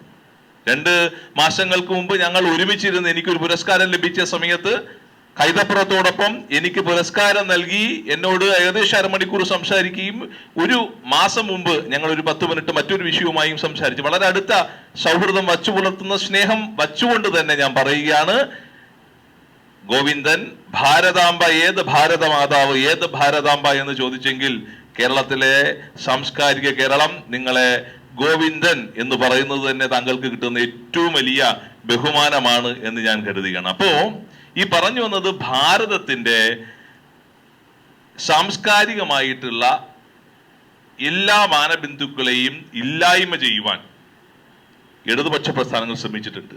ഭാരതത്തിനകത്ത് കമ്മ്യൂണിസ്റ്റുകാരുണ്ട് ധാരാളം. പക്ഷേ ഈ കമ്മ്യൂണിസ്റ്റുകാരുടെ അകത്ത് ഭാരതമില്ല എന്നതാണ് വസ്തുത. ഭാരതത്തിനകത്ത് ധാരാളം കമ്മ്യൂണിസ്റ്റുകാരുണ്ട്, പക്ഷേ ആ ഭാരതത്തിനകത്തുള്ള കമ്മ്യൂണിസ്റ്റുകാരുടെ അകത്ത് ഭാരതമില്ല. അതുകൊണ്ടാണ് ഇന്ത്യ ചൈന യുദ്ധം നടന്ന സമയത്ത് നമ്മളെല്ലാം കേട്ടിട്ടുള്ളതാണ് ചൈനയ്ക്ക് ജയ് വിളിച്ച കമ്മ്യൂണിസ്റ്റ് പാർട്ടിയുടെ നിലപാട്. നേരത്തെ സൂചിപ്പിച്ച മാതിരി ഞങ്ങൾ സോവിയറ്റ് റഷ്യയുടെ കൂടെ നിൽക്കണമോ അതോ ചൈനയോടൊപ്പം നിൽക്കണമോ എന്നതാണ് കമ്മ്യൂണിസ്റ്റുകാരുടെ ആവലാതി. അപ്പൊ ഭാരതമാതാവ് എന്ന് പറയുന്നവർക്ക് ചിന്തിക്കാൻ സാധിക്കില്ല, കാരണം അവർ ജനിച്ചത്, അവർ ചിന്തിച്ചത്, അവരുടെ മനസ്സിൽ ഉറച്ചിരിക്കുന്നത് ചൈനയാണ്. മാർക്സിസ്റ്റ് പാർട്ടി എന്തുകൊണ്ട് ഭാരതത്തിൽ പരാജയപ്പെട്ടു എന്ന് ചിന്തിച്ചാൽ അതിന് 2 കാരണങ്ങളാണ്. ഒന്ന്, അവർ അടിസ്ഥാനപരമായി പറയുന്ന ഒരു ആശയമുണ്ട്, ഹാവ്സ് ആൻഡ് ഹാവ് നോട്ട്സ്, ഉള്ളവനും ഇല്ലാത്തവരും.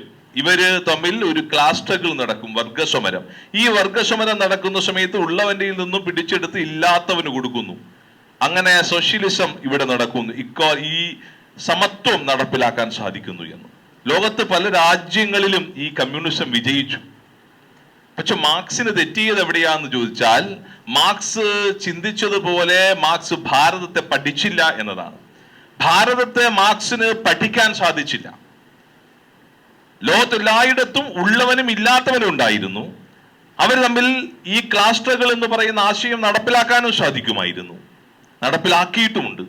പക്ഷെ ഭാരതത്തിൽ ഉള്ളവരും ഇല്ലാത്തവനും എന്ന് പറയുന്ന 2 വിഭാഗങ്ങൾക്കപ്പുറത്തേക്ക് ഉണ്ടായിട്ടും വേണ്ടാത്തവർ എന്ന് പറയുന്ന മൂന്നാമതൊരു ജെൻഡർ ഉണ്ട്, മൂന്നാമതൊരു വിഭാഗം ഉണ്ടായിരുന്നു. അവരെ കാണാൻ മാർക്സിനും സാധിച്ചില്ല, ലെനിനും സാധിച്ചില്ല, മാർക്സിന്റെ അപ്പോസ്തലന്മാർക്കും സാധിച്ചില്ല. അതുകൊണ്ടാണ് കമ്മ്യൂണിസ്റ്റ് പാർട്ടി 1925കളിൽ ഭാരതത്തിൽ പ്രവർത്തനം ആരംഭിച്ചെങ്കിലും ഉണ്ടായിട്ടും വേണ്ടാത്തവർ എന്ന് പറയുന്ന മൂന്നാമത്തെ വിഭാഗക്കാരെ കാണാനോ മനസ്സിലാക്കാനോ അവർക്ക് സാധിക്കാത്തത് കൊണ്ടാണ് ഇന്ന് ആ ക്യാൻസർ തലയിൽ നിന്ന് താഴേക്ക് ഇറങ്ങി നമ്മുടെ പാദത്തിന്റെ വിരലിൽ മാത്രമായി നിലനിൽക്കുന്നത്. ഇനി ഒരു 5 വർഷം അതോടുകൂടി ഈ മണ്ണിൽ നിന്നും ഈ ക്യാൻസർ ഇല്ലാതാകും, ഈ നിഷേധാത്മക ശക്തി ഇല്ലാതാകും. അതിനു മുമ്പുള്ള ആളിക്കത്തലാണ് ഈ കേരളത്തിൽ നടന്നുകൊണ്ടിരിക്കുന്നത്. അതുകൊണ്ട് തന്നെ ഈ രാഷ്ട്രവിരുദ്ധത എന്ന് പറയുന്നത് കമ്മ്യൂണിസ്റ്റ് പ്രസ്ഥാനത്തിന്റെ അസ്തിത്വമാണ്. ഭാരതത്തിൽ പിറവിയെടുത്ത അന്നു മുതൽ ഭാരതത്തെ അനുകൂലമായി ചിന്തിക്കാത്തവരാണ് കമ്മ്യൂണിസ്റ്റുകാർ. അതുകൊണ്ട് ഭാരതത്തിന് കീജി വിളിക്കാൻ അവർക്ക് പാടില്ല, സാധിക്കില്ല. അതുകൊണ്ട് അവരെ പാകിസ്ഥാനും ഇന്ത്യ യുദ്ധം നടക്കുമ്പോൾ പാകിസ്ഥാനും ഇന്ത്യയും തമ്മിൽ ക്രിക്കറ്റ് കളിക്കുമ്പോൾ ഇന്ത്യയിൽ ഒരു വിഭാഗക്കാരുണ്ട് പാകിസ്ഥാൻ ജയിക്കണമെന്ന് ആഗ്രഹിക്കുന്ന ഒരു വിഭാഗം. അവർക്ക് ഇന്ത്യ ജയിക്കണമെന്നല്ല അവരാഗ്രഹിക്കുന്നത് പാകിസ്ഥാൻ ജയിക്കണമെന്ന്. അത് യുദ്ധത്തിലായാലും ക്രിക്കറ്റ് കളിയിലായാലും. അങ്ങനെയുള്ളവരും ഇന്ത്യയിൽ നിന്ന് കമ്മ്യൂണിസ്റ്റുകാരെന്ന് പറയുന്നവരും രണ്ടുപേരും ഒരു നാണയത്തിന് 2 വശങ്ങളാണ്. അവർ രാഷ്ട്രദ്രോഹികളാണ്, രാഷ്ട്ര വിരുദ്ധരാണ് എന്ന് പൊതുസമൂഹത്തോട് പറയേണ്ട ഉത്തരവാദിത്വം നമുക്കിന്നുണ്ട്. അത് കേവലമായ ജൽപ്പനമല്ല, കേവലമായ ആരോപണമല്ല. ചരിത്രം പറയുന്നത് കമ്മ്യൂണിസ്റ്റുകാർ ഈ രാഷ്ട്രത്തെ ഒറ്റുകൊടുത്തവരാണ്, ഈ നാടിനെ ഒറ്റുകൊടുത്തവരാണ്. ഇവിടെ ജീവിച്ച് ഇവിടെ ഉണ്ട് ഇവിടെ വളർന്നിട്ടും ഈ നാടിനെതിരെ ചിന്തിക്കുകയും ചിന്തിപ്പിക്കുകയും പ്രവർത്തിക്കുകയും ചെയ്ത ചരിത്രം ഇന്നലകളിൽ കമ്മ്യൂണിസ്റ്റ് പ്രസ്ഥാനത്തിനുണ്ട് എന്നുള്ളതിൽ യാതൊരു സംശയവുമില്ല. ഇനി ഭാരതമാതാവിന്റെ ഈ ചെങ്കൊടി അല്ല കാവിക്കൊടിയാണ് വിഷയമെങ്കിൽ ഈ കാവിക്കൊടി RSSകാരുടെ അല്ല എന്ന് നേരത്തെ സൂചിപ്പിച്ചു. ഇത് ഭാരതത്തിന്റെ പ്രധാനപ്പെട്ട 2 ഇതിഹാസങ്ങൾ മഹാഭാരതവും രാമായണവും. ഈ മഹാഭാരതത്തിൽ ധർമ്മത്തിന്റെ പ്രതീകമായി അർജുനന്റെ തേരിന്റെ മുകളിൽ പാറിപ്പറന്നത് ഇതേ 2 ദളങ്ങളുള്ള കാവ്യപതാകയായിരുന്നു. വാസ്തവത്തിൽ അധാർമികമായ ശക്തിക്ക് മേൽ ധർമ്മത്തിന്റെ വിജയത്തിന്റെ സൂചകമായി കൃഷ്ണന്റെ സാന്നിധ്യത്തിൽ അർജുനന്റെ ആ രഥത്തിന്റെ മുകളിൽ പാറിപ്പറന്നത് ഇതേ 2 ദളങ്ങളുള്ള കാവ്യപതാകയായിരുന്നു. ഇതേ തന്നെ രാമായണത്തിലേക്ക് ചിന്തിച്ചാലും ആ രാമായണത്തിൽ രാവണനെ കൊല്ലുന്നതിനായി രാമൻ സഞ്ചരിച്ച രഥത്തിന് മുകളിലും ഇതേ 2 ദളങ്ങളുള്ള കാവി പതാക നിലനിൽക്കുന്നത് കാണാൻ സാധിക്കും. ഇത് ഭാരതമാണ്. നിങ്ങൾ ഇത് ഇടയ്ക്ക് പറയാറില്ലേ ഇത് കേരളമാണെന്ന്. എന്നാൽ ഞങ്ങൾ അഭിമാനത്തോട് പറയുകയാണ് ഇത് ഭാരതമാണ്. ഇതിനു മുമ്പ് നിങ്ങൾക്കേക്കാൾ മികച്ചവരും വിശിഷ്ടമായി എന്ന് അവകാശപ്പെടുന്നവരുമെല്ലാം ശ്രമിച്ചിട്ടും ഈ നാടിന്റെ സംസ്കാരത്തെയും സംസ്കൃതിയെയും മാനബിന്ദുക്കളെയും ഒന്ന് സ്പർശിക്കാൻ പോലും സാധിച്ചിട്ടില്ല എന്ന ചരിത്രം നിങ്ങൾ മനസ്സിലാക്കണം. ഞങ്ങൾ ഈ രാമായണവും മഹാഭാരതവും എല്ലാം നമ്മുടെ ഹൃദയത്തോട് ചേർത്ത് വെച്ച് നമ്മുടെ സംസ്കാരത്തിന്റെ പ്രതീകങ്ങളായി ജീവിക്കുന്നവരാണ്. അതുകൊണ്ട് ധർമ്മത്തിന്റെ പ്രതീകം എന്ന നിലക്ക് രാമായണത്തിൽ രാമന്റെ രഥത്തിനു മുകളിൽ പാറിപ്പറന്ന ഈ കാവ്യപതാക, അർജുനന്റെ രഥത്തിനു മുകളിൽ ധർമ്മത്തിന്റെ പ്രതീകമായി പാറിപ്പറന്ന ആ കാവ്യപതാക നമ്മുടെ ഭാരതത്തിന്റെ അസ്തിത്വം, ഈ ഭാരതമാതാവിന്റെ കയ്യിൽ ഈ ധർമ്മത്തിന്റെ പ്രതീകമായി ഞങ്ങൾ കൊണ്ടു നടക്കും. ആ ഭാരതമാതാവാണ് യഥാർത്ഥ ഭാരതമാതാവ് എന്ന് ഞങ്ങൾക്ക് പറയുന്നതിൽ യാതൊരു സംശയവുമില്ല. കാരണം കേരളത്തിലെ അല്ല ഭാരതത്തിലെ 145 കോടി ജനങ്ങളുടെയും മനസ്സിൽ ഒരേ ഒരു ഭാരതമാതാവാണുള്ളത്. അത് നിങ്ങൾ പറയുന്ന RSSകാരുടെ ഭാരതമാതാവ്. ആ ത്രിവർണ്ണ പതാകയുള്ള ഭാരതമാതാവിനേക്കാൾ കണ്ടതും അറിഞ്ഞതും പരിചയിച്ചതും ഹൃദയത്തിലേറ്റിയതുമെല്ലാം ആ കാവി നിറമുള്ള പതാക നെഞ്ചോട് ചേർത്ത് പിടിച്ചു കൊണ്ടു നിൽക്കുന്ന ഭാരതമാതാവിനെ തന്നെയാണ്. അതുകൊണ്ട് കേരളത്തിലെ ഈ ഇട്ടാവട്ടത്ത് കിടന്ന് വളരുന്ന വാലറ്റം വങ്കിലായ ഈ ഇടതുപക്ഷ പ്രസ്ഥാനങ്ങൾ ഇവിടെ ഇന്ന് എത്ര കുരച്ചാലും അത് ഭാരതീയരുടെ മനസ്സിൽ നിന്നും ആ കാവി പതാക ഏന്തിയ ഭാരതമാതാവ് ഒരിക്കലും മായാൻ പോകുന്നില്ല, മറയാൻ പോകുന്നില്ല. ഇത് നിങ്ങളുടെ കേവലം സ്വപ്നം മാത്രമാണ് എന്നുള്ളത് മനസ്സിലാക്കുക. ഇതേ ഭാരതമാതാവ് ഏത് ഭാരതാംബ എന്ന് പറയുമ്പോൾ 1930കളിൽ ഗാന്ധിജി കാശിയിൽ സ്ഥാപിച്ച, ഗാന്ധിജിയുടെ സാന്നിധ്യത്തിൽ കാശിയിൽ ഉദ്ഘാടനം ചെയ്ത ഭാരതമാതാവ് ചരിത്രരേഖകളുണ്ട്. 1983 ഇന്ദിരാഗാന്ധി ഹരിദ്വാറിൽ ഭാരതമാതാവിന്റെ ഒരു ക്ഷേത്രം പണിയിച്ചത് നമുക്കറിയാം, ഉദ്ഘാടനം ചെയ്തത് നമുക്കറിയാം. അപ്പോ നേരത്തെ പറഞ്ഞ മാതിരി കോൺഗ്രസ് പ്രസ്ഥാനം ഇടയ്ക്കെല്ലാം ഈ പറയുന്ന ഭാരതമാതാവിനെ ഭാരത് മാതാ കി ജയ് വിളിച്ചിട്ടുണ്ട്. പക്ഷേ ചില ഏതോ കോൺഗ്രസ്സുകാരന്മാർ ഇപ്പൊ പറയുന്നു അങ്ങനെ ഒരു ഭാരതമാതാവ് ഇല്ല എന്ന്. ഒരു 15-16 വർഷങ്ങൾക്ക് മുമ്പ് ഭാരതീയ വിചാര കേന്ദ്രത്തിന്റെ നേതൃത്വത്തിൽ നടന്ന പരിപാടിയിൽ ഇന്നത്തെ കോൺഗ്രസ് പ്രസ്ഥാനത്തിന്റെ പ്രതിപക്ഷ നേതാവ് VD സതീശൻ ഈ ഭാരതമാതാവിന്റെ മുന്നിൽ വിളക്ക് കൊത്തിച്ച സമയത്ത് അയാൾക്ക് തോന്നിയില്ല ഇത് ആ RSSകാരുടെ ഭാരതമാതാവാണ് എന്ന്. ഈ ഭാരതമാതാവ് സാധാരണക്കാരന്റെ മനസ്സിൽ ഇടം പിടിച്ചതാണ്. ഇനി ഭാരതീയ സംസ്കൃതിയാണ് നിങ്ങൾ തുടച്ചു മാറ്റാൻ ശ്രമിക്കുകയാണെങ്കിൽ ഭാരതത്തിന്റെ ഒരുപാട് നിങ്ങൾ തുടച്ചു മാറ്റേണ്ടി വരും. ഭാരതത്തെ തന്നെ നിങ്ങൾക്ക് പൊളിച്ചു മാറ്റേണ്ടി വരും. അതിന് മാത്രമുള്ള ശേഷി കേരളത്തിലെ CPIക്കോ CPMനോ ഉണ്ട് എന്ന് തോന്നുന്നില്ല. കാരണം നമ്മുടെ ഭാരതത്തിന്റെ ദേശീയ മുദ്രാവാക്യം എന്ന് പറയുന്നത് സത്യമേവ ജയതേ എന്നതാണ്. സംസ്കൃതം എന്ന് പറയുമ്പോൾ നമ്മുടെ സാംസ്കാരിക മാനബിന്ദുക്കൾ എന്ന് പറയുമ്പോൾ വല്ലാത്തൊരു അസഹിഷ്ണുതയാണ്. വാസ്തവത്തിൽ എനിക്ക് തോന്നുന്നു വോട്ട് ബാങ്ക് രാഷ്ട്രീയത്തെ കുറിച്ചൊക്കെ ശ്യാമ സംസാരിക്കും. പക്ഷേ ഈ അസഹിഷ്ണുതയുണ്ടല്ലോ, ഭാരതം എന്ന് കേൾക്കുമ്പോഴുള്ള അസഹിഷ്ണുത, അത് ഇന്ത്യ എന്ന് പറയാനാണ് അവർക്ക് ആഗ്രഹം. ഹിന്ദുസ്ഥാനം എന്ന് കേൾക്കുമ്പോൾ ഉള്ളൊരു അസഹിഷ്ണുതയുണ്ടല്ലോ, ഒരു തരത്തിൽ പറഞ്ഞാൽ ഇതൊരു മാനസിക രോഗമാണ്. ഹിന്ദു രാഷ്ട്രം എന്ന വാക്ക്, ഹിന്ദുസ്ഥാനം എന്ന വാക്ക് ഒരു ഹിന്ദു പ്രസ്ഥാനങ്ങളും കൊണ്ടുവന്നതല്ല.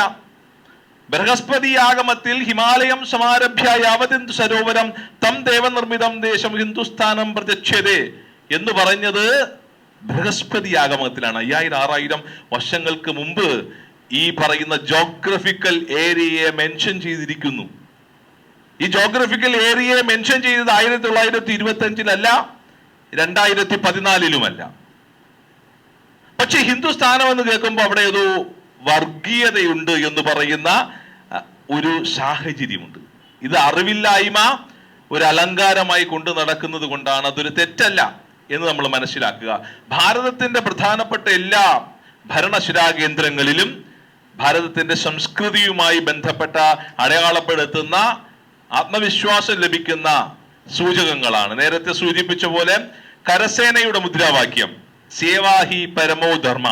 ഇന്നിരിക്കുമ്പോൾ നമുക്കിത് കേൾക്കുമ്പോൾ സേവാഭാരതിയുടെ പ്രവർത്തകർക്ക് എപ്പോഴും ഓർമ്മയുള്ള ഒരു വാചകമാണ് സേവാഹി പരമോ ധർമ്മ എന്ന് പറയുന്നത്. ഇന്ന് ഇന്ത്യയുടെ കരസേനയുടെ മുദ്രാവാക്യമായി വിളിക്കപ്പെടുന്നത് ഇതേ വാക്കാണ്. ഇതുപോലെ വ്യോമസേന നഭാസ്പർശം ദീപ്തം, യശസ്സോടെ ആകാശം സ്പർശിക്കട്ടെ എന്ന് പറയുന്ന ഗീതയുടെ 11ാമത്തെ ശ്ലോകമാണ് ഇന്ന് വ്യോമസേന അവരുടെ മോട്ടോ ആയിട്ട് മുന്നോട്ട് വെച്ചിരിക്കുന്നത്. നാവികസേനയുടെ മോട്ടോ എന്ന് പറയുന്നത് ശംനോ വരുണ, അതായത് വരുണ ഭലയോ വരുണ ഭഗവാനെ അങ്ങയെ ഞങ്ങൾ സ്മരിക്കുന്നു, അല്ലെങ്കിൽ ഐശ്വര്യം തരട്ടെ എന്ന് പറയുന്ന ഭാഗമാണ്. അത് തൈത്തരീയ ഉപനിഷത്തിൽ നിന്നാണ് എടുത്തിട്ടുള്ളത്. ഇനി ഇതെല്ലാം പോയി കഴിഞ്ഞാൽ സുപ്രീം കോടതിയിലേക്ക് പോകുന്നു. സുപ്രീം കോടതിയുടെ മോട്ടോ അല്ലെങ്കിൽ എഴുതി വെച്ചിരിക്കുന്നത് പുറകിൽ യഥോ ധർമ്മസ്തോ ജയ. അത് കഴിഞ്ഞാൽ മാധ്യമ പ്രവർത്തകരെ സംബന്ധിച്ചിടത്തോളം നാഷണൽ ടെലിവിഷന്റെ ആപ്തവാക്യം സത്യം ശിവം സുന്ദരം. ഇങ്ങനെ തുടങ്ങി എഴുതി മാറ്റാൻ പറഞ്ഞാൽ ഇത് ഹിന്ദുവിന്റെ ആണ് എന്ന് പറയാൻ തുടങ്ങിയാൽ അങ്ങനെ ഒരുപാടുണ്ട്. അത് ഈ കമ്മ്യൂണിസ്റ്റുകാർക്ക് അറിയാത്തത് അവർക്ക് നേരം വെളുത്തിട്ടില്ല എന്നുള്ളത് കൊണ്ടാണ്. അവർ വായിച്ച പുസ്തകത്തിൽ, അവർ മനസ്സിലാക്കിയ ഭാരതത്തിൽ, അവർ മനസ്സിലാക്കാൻ ശ്രമിച്ചു കൊണ്ടിരിക്കുന്ന ഭാരതത്തിൽ അവരുടെ കണ്ണിൽ ഇതൊന്നും കാണില്ല. കാരണം അവരുടെ കണ്ണിന്റെ കുഴപ്പമല്ല, മറിച്ച് കാഴ്ചപ്പാടിന്റെ കുഴപ്പമാണ്. അതുകൊണ്ട് ഇവരിൽ നിന്ന് ഇതൊന്നും പ്രതീക്ഷിക്കണ്ട. ഇത് അർഹിക്കുന്ന അവജ്ഞയോടെ അവഗണനയോടെ തള്ളിക്കളഞ്ഞുകൊണ്ട് ഈ സമയത്ത് നമ്മൾ ഇതിനെക്കുറിച്ച് കൂടുതൽ പഠിക്കാനും മനസ്സിലാക്കാനും പ്രചരിപ്പിക്കാനുമുള്ള ഒരു സാഹചര്യമാക്കി കണ്ടുകൊണ്ട് മുന്നോട്ട് പോവുക എന്ന് മാത്രം പറഞ്ഞുകൊണ്ട് എന്റെ വാക്കുകൾ ഉപസംഹരിക്കുന്നു. വന്ദേ മാതരം. ശ്രീ ശ്യാംബാബു കോറത്തിനെ ക്ഷണിക്കുന്നു.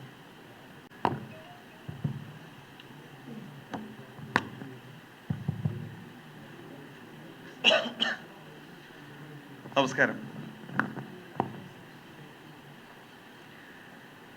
ഇങ്ങോട്ട് വരുമ്പോൾ എൻ്റെ വീട്ടിൻ്റെ അടുത്തുള്ള പഴയ നെടുങ്ങാടി ബാങ്ക്, പിന്നെ അത് പഞ്ചാബ് നാഷണൽ ബാങ്കിൽ ലയിച്ചു. അപ്പോൾ ലയിച്ചപ്പോൾ പഞ്ചാബിലേക്ക് പോകാൻ പുള്ളിക്ക് ട്രാൻസ്ഫർ കിട്ടിയപ്പോൾ അത് പ്രതിഷേധിച്ച് ജോലിയൊക്കെ മതിയാക്കി വീട്ടിലിരുന്ന് ഇപ്പം മറുനാടൻ മലയാളി മാത്രം ഒരു വിനോദോപാധിയായി കാണുന്ന ഒരു പ്രായം ചെന്നൊരു മനുഷ്യൻ ഇന്ന് എന്നെ വിളിച്ച് എന്നോട് ആദ്യം ചോദിച്ചത്, ശ്യാമ ഈ സ്റ്റുഡിയോ എവിടെയാണെന്ന്. അപ്പോൾ ഞാൻ ചോദിച്ചു, ഇതെന്താ പെട്ടെന്നൊരു സ്റ്റുഡിയോനോട് സ്നേഹം?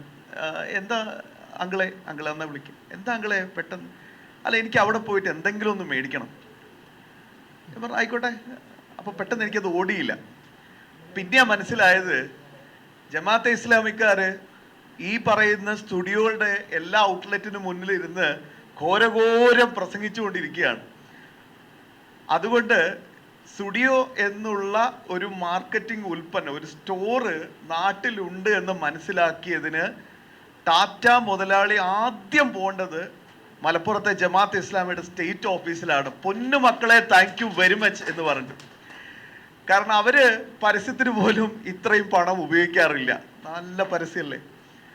അതുപോലെയാണ് കഴിഞ്ഞ ജൂൺ 5 പരിസ്ഥിതി ദിനത്തിൽ നമ്മളെ സംബന്ധിച്ചിടത്തോളം ഹൃദയത്തിൽ ദേശീയത മുഴങ്ങുന്ന ഈ സംസ്കാരത്തിൽ അഭിമാനിക്കുന്ന നമ്മൾ ഓരോരുത്തരെയും സംബന്ധിച്ചിടത്തോളം പ്രതിഭയുടെ വാക്ക് കടമെടുത്താൽ സുവർണാവസരമാണ് ലഭിച്ചിരിക്കുന്നത്. ഈ കാവിക്കൊടി എന്തിനാണ് ഭാരതാംബ പിടിക്കുന്നത്? ഭാരതാംബയുടെ ചിത്രത്തിന് പുറകിലുള്ള ആ പശ്ചാത്തലത്തിൽ എന്താണ് അഖണ്ഡ ഭാരതത്തിന്റെ ചിത്രം, അതും കാവി നിറത്തിലാകട്ടോ, എന്തിനാണ് അത് നൽകിയിരിക്കുന്നത് എന്നൊക്കെ പുതിയ തലമുറയ്ക്ക് നമ്മളെപ്പോഴും പറയാറുള്ള 2K കിഡ്സിനോട് നമുക്ക് പറയാൻ പറ്റിയ നല്ല അവസരമാണ് ഇത്. ആ അവസരം യഥാർത്ഥത്തിൽ ഉപയോഗിക്കുന്ന ഹിന്ദു ധർമ്മ പരിഷത്തിനും പ്രിയപ്പെട്ട ഗോപാൽജിക്കും നന്ദി പറഞ്ഞുകൊണ്ടാണ് ഞാൻ എൻ്റെ എളിയ വാക്കുകൾ ഇവിടെ പറയാൻ ഉദ്ദേശിക്കുന്നത്. എന്നോട് ആർക്കും ദേഷ്യം തോന്നരുത്. പ്രസാദിന്റെ നടപടിയെ ഞാൻ പൂർണ്ണമായി പിന്തുണയ്ക്കാം. എന്നോട് ആർക്കും ദേഷ്യം തോന്നരുത്. എൻ്റെ ഗുരുതുല്യരായ ആളുകളൊക്കെ മുന്നിൽ ഇരിക്കുന്നുണ്ട്. നിങ്ങളൊക്കെ ഒരു അനുവാദത്തോടു കൂടി ഞാൻ പറയുകയാണ്, മന്ത്രി പ്രസാദ്, കമ്മ്യൂണിസ്റ്റുകാരനായ മന്ത്രി പ്രസാദ് ചെയ്തതിൽ ഒരു തെറ്റുമില്ല. കാരണം ഇവരെയൊക്കെ മുൻ തലമുറക്കാര് മാക്സും ഏംഗൽസും ഒക്കെ താടി ഒഴിഞ്ഞുകൊണ്ട് സൂര്യന് കീഴിലുള്ള എല്ലാ കാര്യങ്ങളെക്കുറിച്ച് അവർ ചർച്ച നടത്തി, ഗൗരവമായി ചിന്തിച്ചു. പക്ഷെ ഒരു കാര്യത്തിൽ മാത്രം, അത് പിന്നീട് മാർക്സിന്റെ രചനകളൊക്കെ നഖശികാന്തം നിരീക്ഷിച്ച വിലയിരുത്തിയ ചിന്തകന്മാരും ചൂണ്ടിക്കാണിച്ച ഒരു കാര്യം, ദേശീയത പുള്ളി പിടിച്ചിട്ടില്ല. മാർക്സിന്റെയും കമ്മ്യൂണിസ്റ്റ് മാനിഫെസ്റ്റോയിലൊക്കെ നമുക്ക് നോക്കിയാൽ ദേശീയത ഒന്ന് സ്പർശിച്ചങ്ങ് പോകും. കാരണം മാർക്സിന് ഇതറിയാം, ഇത് തൊട്ട അപകടം. അവര് മുന്നോട്ട് വെക്കുന്ന സാർവദേശീയത അല്ലെങ്കിൽ അന്തർദേശീയത, ഈ ഒരു വർഗസമരം, ഈ സാധനങ്ങളൊക്കെ ദേശീയത വന്നു കഴിഞ്ഞപ്പോൾ ഇതിനൊന്നും ഒരു പ്രസക്തിയില്ല. അപ്പൊ അതുകൊണ്ട് ഈ ആംഗിൾസും ഈ മാർക്സും തമ്മിൽ അങ്ങോട്ടും ഇങ്ങോട്ടും കത്തിടപാടുകൾ നടത്തുമ്പോൾ ഒരു കത്ത് പുള്ളിക്ക് അങ്ങോട്ട് അയക്കും, പുള്ളി തിരിച്ചൊരു കത്ത് ഇങ്ങോട്ട് അയക്കും. അപ്പൊ ഇതിലൊക്കെ ഇവർ മുട്ടി നിൽക്കുന്ന ഒരു വിഷയം ദേശീയതയായിരുന്നു. അപ്പോഴും അവർ വിശ്വസിച്ചത് ഈ പറയുന്ന സാമ്രാജ്യത്വവും മുതലാളിത്വവും ഈ പറയുന്ന ഗുട്ടുകുടാമുകൾ എല്ലാവരും നമ്മുടെ വർഗസമരത്തിനുള്ളിൽ തകർന്നു പോകും, ദേശീയത ഉൾപ്പെടെ തകർന്നു പോകുമെന്ന്. നമ്മുടെ പുതിയ പാർട്ടിയുടെ ദേശീയ ജനറൽ സെക്രട്ടറി പറയാൻ നിങ്ങളൊക്കെ കേട്ടില്ലേ, ട്രംപെ മര്യാദയ്ക്ക് നടന്നോ ഇല്ലെങ്കിൽ ഞങ്ങൾക്ക് നിങ്ങളെ നിയന്ത്രിക്കേണ്ടി വരുമെന്ന്. അത്രയേ ഉള്ളൂ. ഇതൊക്കെ അത്രയേ ഉള്ളൂ. ഇതിനൊക്കെ അത്രയേ വിലയും കൊടുക്കേണ്ടതുള്ളൂ. പി പ്രസാദിനെ പോലെ ഒരാള് കമ്മ്യൂണിസ്റ്റ് മാനിഫെസ്റ്റോ എഴുതിയ മാർക്സും ഏംഗൽസും പറഞ്ഞ ആ കാര്യങ്ങൾ അതേപടി അനുസരിച്ചെന്നേ ഉള്ളൂ. ഇനി എങ്ങാനും ഇയാൾ വന്ന് ഭാരതാംബയുടെ ചിത്രത്തിന് മുന്നിൽ പുഷ്പാർച്ചന നടത്തിയോ, നമ്മൾ സൂക്ഷിക്കണം. എന്താണ് ഈ നയവ്യത്യാസത്തിന്റെ കാര്യമെന്ന് നമ്മൾ ഓരോരുത്തരും ചിന്തിക്കണം. അതുണ്ടായില്ല, നമുക്കൊക്കെ റിലാക്സ് ചെയ്യാം, ഒന്ന് ചാരി ഇരുന്നൊക്കെ റിലാക്സ് ചെയ്തതൊക്കെ കണ്ടിരിക്കാം, ഇതൊരു അവസരമായി ഉപയോഗപ്പെടുത്താം. പുഷ്പാർച്ചന നടത്തിയാലേ പ്രശ്നമുള്ളൂ, അവിടെ വേറെ കുറെ അപകടങ്ങളുണ്ട്. കാരണം കമ്മ്യൂണിസ്റ്റുകാർ ഇതുവരെ അങ്ങനെ ചില രാഷ്ട്രീയ നേട്ടങ്ങൾക്ക് വേണ്ടിയിട്ടാണ് ഈ ദേശീയതയും മതവും എല്ലാ ലൊട്ടിലൊടുക്കും പരിപാടികളൊക്കെ ഇവർ ഉപയോഗിച്ചത് അവരുടെ രാഷ്ട്രീയ നേട്ടത്തിന് വേണ്ടി മാത്രമാണ്. മാക്സും ഏംഗൽസും പറഞ്ഞത് എന്താണോ അത് മാത്രമേ നമ്മുടെ പ്രിയപ്പെട്ട കൃഷിമന്ത്രി പ്രസാദും ഇവിടെ ചെയ്തിട്ടുള്ളൂ. പക്ഷെ ഒരു കാര്യത്തിൽ പുള്ളിക്ക് മാക്സിനെ വെല്ലുവിളിച്ചു. അതെന്താണെന്നറിയാം? മാക്സ് പറഞ്ഞു മനുഷ്യനെ മയക്കുന്ന കറുപ്പാണ് മതമെന്ന്. കാരണം അന്ന് മാക്സും ഏംഗൽസും ഒക്കെ കണ്ട മതം ഇരുണ്ട കാലഘട്ടത്തിലൊക്കെ നമ്മൾ കാണുന്ന, അതായത് എന്തെങ്കിലും വ്യാധി ഉണ്ടെങ്കിൽ തലയോട്ട് ഇങ്ങനെ തുരന്നിട്ട് അതിൻ്റെ ഉള്ളിൽ എന്തെങ്കിലുമൊക്കെ ഉണ്ടെന്ന് പരിശോധിക്കുന്ന ഒരു മതത്തിൻ്റെ ഒരു ഇരുണ്ട കാലഘട്ടം ഉണ്ടായിരുന്നു. അത് കണ്ടു വളർന്ന മാക്സിന് അല്ലെങ്കിൽ ഏംഗൽസിന് ഒന്നും നമ്മളിവിടെ ആ സമയത്ത് അതിന് എത്രയോ വർഷങ്ങൾക്ക് മുമ്പ് നമ്മുടെ ചരകനും സുശ്രുതനും ഒക്കെ ഇവിടെ ശരീരം തുറന്ന് ശസ്ത്രക്രിയ നടത്തിയിട്ടുണ്ട് എന്ന കാര്യം അവരറിഞ്ഞിട്ടില്ല. അത് അവരുടെ മാത്രം കുഴപ്പമാണ്, നമുക്കതിൽ തെറ്റില്ല. പക്ഷേ അങ്ങനെ പറഞ്ഞ മാക്സിനെ പി പ്രസാദ് വെല്ലുവിളിച്ചിട്ടുണ്ട്. നിങ്ങൾ എല്ലാവരും ശ്രദ്ധിച്ചു കാണുമോ? അഭിമാനത്തോടു കൂടി പി പ്രസാദ്, ആവേശത്തോടു കൂടി പി പ്രസാദ് പറഞ്ഞിട്ടുണ്ട്, കഴിഞ്ഞ 30 വർഷമായി ഞാൻ റംസാൻ നോമ്പ് നോൽക്കുന്നുണ്ട്. ഇപ്പൊ മനസ്സിലായോ കാര്യങ്ങൾ? ഇവരുടെ എങ്ങോട്ടേക്കാണ് ഇവരുടെ നയവ്യതിയാനം സംഭവിക്കുന്നതെന്ന് ഇപ്പൊ നിങ്ങൾക്ക് മനസ്സിലായോ? ഇത്രയേ ഉള്ളൂ ഗോപാൽജി മുന്നോട്ട് വെച്ച വിഷയത്തിന്റെ ഉത്തരം. ഇത് വോട്ട് ബാങ്ക് രാഷ്ട്രീയമാണ്. അഭിമാനത്തോടു കൂടി പ്രസാദ് പറയുകയാണ്, കഴിഞ്ഞ 30 വർഷമായി എൻ്റെ ചുറ്റുവട്ടത്തുള്ള മുസ്ലിം സഹോദരന്മാർ അവർ നോമ്പ് നോൽക്കുമ്പോൾ അവർക്കൊപ്പം ഞാനും നോമ്പ് നോൽക്കാറുണ്ട് എന്ന് അഭിമാനത്തോടു കൂടി പറയുന്ന പ്രസാദിന് പക്ഷേ നമ്മുടെ ദേശീയത, നമ്മുടെ വികാരം, നമ്മുടെ ഭഗവ വികാരം, നമ്മുടെ ഭാരതാംബ പുച്ഛമാണ്. അനുവദിക്കില്ല. ഒരു തരി പുഷ്പം എടുത്ത് ആ ഭാരതാംബയുടെ കാൽപാദങ്ങളിൽ സമർപ്പിക്കാൻ പ്രസാദ് ഇനിയും പലതവണ മരിച്ച് ജനിച്ച് വന്നാലും സാധിക്കില്ല. കാരണം തലയിലുള്ളത് മാക്സിന്റെ ആ ഒരു ചിന്താ പദ്ധതി മാത്രമാണ്. പക്ഷെ രണ്ടാമത് മാക്സ് പറഞ്ഞ് അവർ കേട്ടിട്ടില്ല. ഇവിടെയാണ് നമ്മൾ ജാഗ്രത പാലിക്കേണ്ടത്. മറ്റ് നമ്മൾ പ്രശ്നമൊന്നുമില്ല, അതൊക്കെ എന്തെങ്കിലും ആയിക്കോട്ടെ. അവര് ഇനിയിപ്പം ഭാരത് മാതാക്ക് വിനോയ് വിശ്വം വിളിച്ചു, ആയിക്കോട്ടെ, നല്ലത്, വിളിക്കട്ടെ. ഇനിയിപ്പോൾ അവര് നടത്തിയില്ല, ആയിക്കോട്ടെ, വേണ്ട. പക്ഷെ ഇത് നമ്മൾ കൃത്യമായി തന്നെ ആലോചിക്കണം. ഇവിടെയാണ് അവർ കൃത്യമായി തന്നെ ഉള്ളിലൂടെ മുന്നോട്ട് വെക്കുന്ന അവരുടെ അജണ്ടകൾ ഉണ്ടത്. നിലമ്പൂർ ഇലക്ഷൻ വരികയാണ്. 52% എങ്കിലും ആ മണ്ഡലത്തിൽ ഒരു പ്രത്യേക മതവിഭാഗത്തിനാണ് മുൻതൂക്കമുള്ളത്. അപ്പൊ സ്വാഭാവികമായിട്ടും ഹിന്ദു നാമധാരിയായ എന്നാൽ ഉള്ളിൽ ഹമാസിനോടും പാകിസ്ഥാനോടും അങ്ങനെയുള്ള ഇത്യാദി എല്ലാവരോടും പ്രേമമുള്ള ഒരു സ്ഥാനാർത്ഥിയാണ് അവര് നിലമ്പൂരിൽ അവതരിപ്പിച്ചത്. സ്വാഭാവികമായിട്ടും ഇവിടെ വന്ന് ഭാരതാംബയുടെ തൃപ്പാദങ്ങളിൽ ഒരു പുഷ്പം സമർപ്പിച്ചാൽ അത് ഉണ്ടാക്കാൻ പോകുന്ന വലിയ വിപത്ത് അവർക്കറിയാം. അതുകൊണ്ടാണ് ഇത്തരത്തിലുള്ള PR സ്റ്റണ്ട്, അങ്ങനെ വിളിക്കാനാണ് എനിക്ക് ആഗ്രഹം, ഒരു PR സ്റ്റണ്ട് നടത്തിയത്. ഇനി ആർക്കാണ് പുഷ്പാർച്ചന നടത്തിയത്? ഇവിടെ എനിക്ക് മുമ്പാകെ സംസാരിച്ച എനിക്ക് ഗുരുതുല്യരായ മഹിഷേട്ടനും കൈലാസ് സാറും ഒക്കെ കൃത്യമായി ചൂണ്ടിക്കാണിച്ചു. ഇവരുടെ അപജയങ്ങളും ഇവരുടെ പോക്കും വരവും ഒക്കെ കൃത്യമായി നിങ്ങൾക്ക് മുമ്പാകെ പറഞ്ഞു. പക്ഷെ ഒന്ന് ആലോചിച്ച് നോക്കും, ഇവര് പുഷ്പാർച്ചന നടത്തിയത് ആർക്കാണ്? ഒരാളെ മാത്രം ഞാൻ എടുത്തു പറയാം, ഒരു വിവാദമാണേ, ഒരാളെ മാത്രം പറയാം.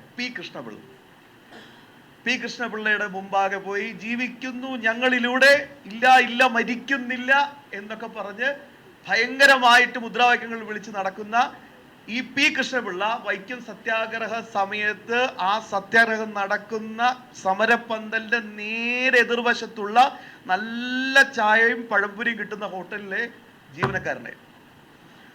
ഇത് ഞാനല്ല പറഞ്ഞത്, ഇത് പറഞ്ഞത് CPIയുടെ തന്നെ അവരുടെ പുസ്തകമായ സഖാവ് എന്ന പുസ്തകത്തിലാണ് ഇത് കൃത്യമായി അച്ചു നിരത്തി പറഞ്ഞിരിക്കുന്നത്. മാത്രമല്ല അന്ന് 24 വയസ്സുള്ള പി കൃഷ്ണപിള്ള നല്ലൊരു നാടക കലാകാരൻ കൂടിയായിരുന്നു. ഹരിശ്ചന്ദ്ര ഉൾപ്പെടെയുള്ള ഭക്തി പ്രസ്ഥാനങ്ങൾ എന്താണോ അവർ പരമപുച്ഛതയോടുകൂടി നോക്കുന്നത്, ആ ഇതിവൃത്തങ്ങൾ കൃത്യമായി തന്നെ സദസ്സിലെത്തി ഈ ജനങ്ങളോട് ആവേശത്തോടു കൂടി പറഞ്ഞുകൊണ്ടിരുന്ന നാടകങ്ങളിലെ പ്രധാന നാടകക്കാരനായിരുന്നു ശ്രീ പി കൃഷ്ണപിള്ള. ആ ചരിത്രം നിങ്ങൾ ആരും പഠിച്ചിട്ടില്ലല്ലോ, നമ്മളെ പഠിപ്പിക്കില്ല ഇവര്. മടികെട്ടിയതും മറ്റ് പ്രധാനപ്പെട്ട കാര്യങ്ങളും പുന്നപ്പുറ വയലാർ സമരങ്ങളും ഇങ്ങനെ എല്ലാം പറഞ്ഞു പോകുമ്പോഴും ഇതാരും പഠിപ്പിക്കില്ല.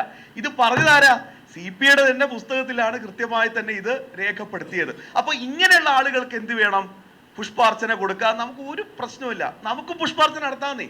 പി കൃഷ്ണപിള്ളയെ പോലെ ഒരു ബഹുമാനപ്പെട്ട വ്യക്തിയെ നമുക്ക് എന്താ പ്രശ്നം? നമുക്കും വേണേ ബഹുമാനിക്കാം.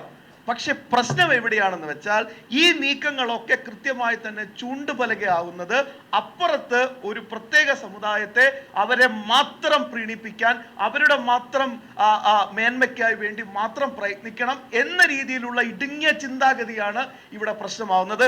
അവിടെയാണ് നമ്മൾ ജാഗ്രത പാലിക്കേണ്ടത്.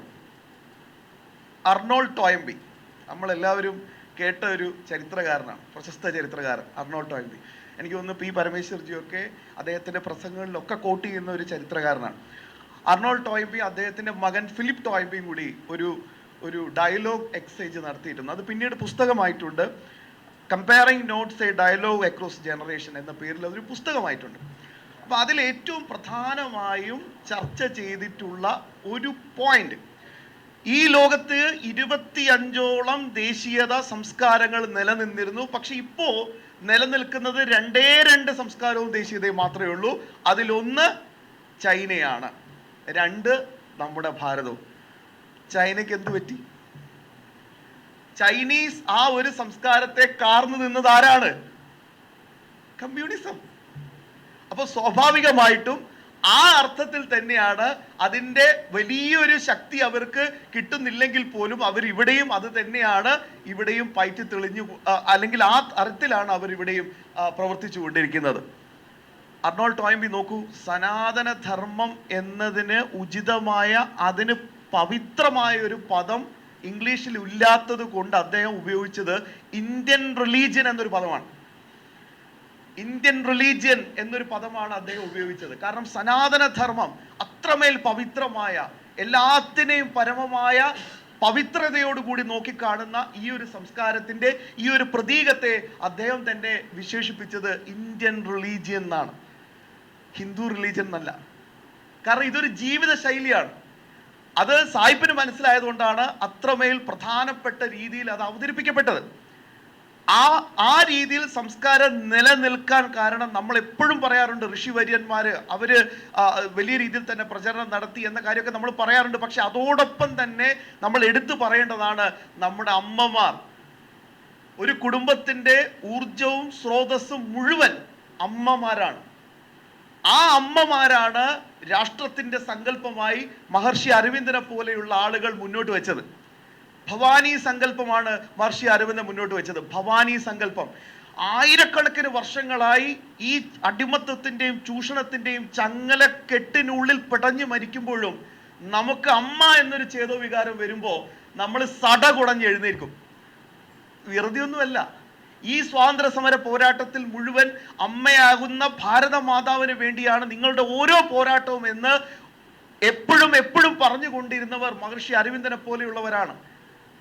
അവര് മുന്നോട്ട് വെക്കുന്ന ദേശീയതയ്ക്ക്, ആ ഒരു മാതൃസങ്കല്പത്തിന് പി പ്രസാദിന് എങ്ങനെ മനസ്സിലാവാന്? നിങ്ങളൊന്ന് ആലോചിച്ച് നോക്കൂ. ഭൗതിക നേട്ടങ്ങളിൽ മാത്രം അഭിരമിച്ച് നിൽക്കുന്ന, രാഷ്ട്രീയ നേട്ടങ്ങളിൽ മാത്രം ഇടപെട്ട് പോകുന്ന പി പ്രസാദിനെ പോലെയുള്ള കമ്മ്യൂണിസ്റ്റ് ആളുകൾക്ക് ഈ സങ്കല്പം എങ്ങനെ മനസ്സിലാക്കാൻ സാധിക്കും?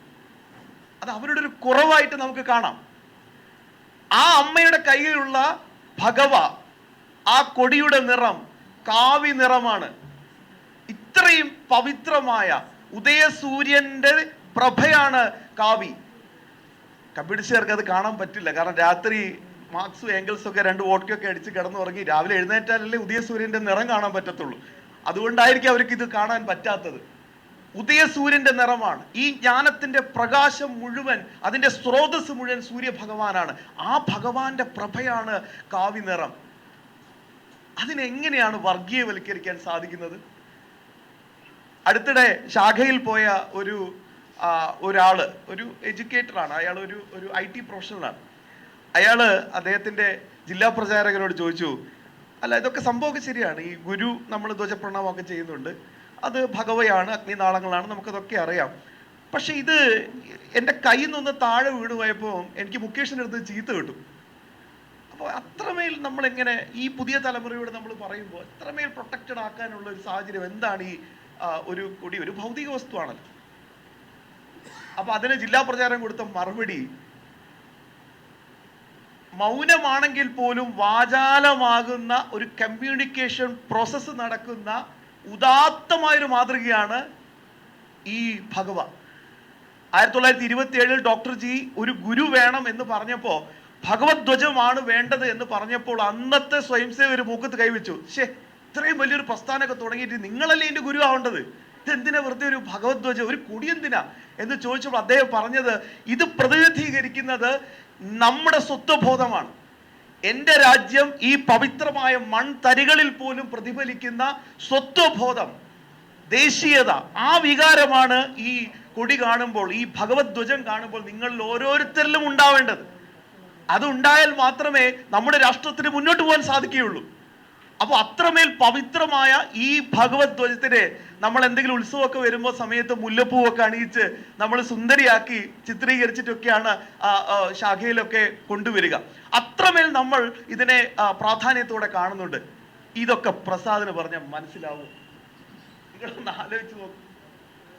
ഇങ്ങനെ ഒരു ചിന്തയിലേക്ക് ഈ ഒരു ത്യാഗത്തിന്റെ റാണാ പ്രതാപ് സിംഗിനും ഛത്രപതി ശിവാജിയും ഇവരൊക്കെ അധർമ്മത്തിന് മേൽ ചാടി വീണ് ധർമ്മത്തെ പുനഃസ്ഥാപിച്ചപ്പോൾ കയ്യിലേന്തിയതും ഹൃദയത്തിൽ വെച്ചതും ഈ ഭഗവയാണ്.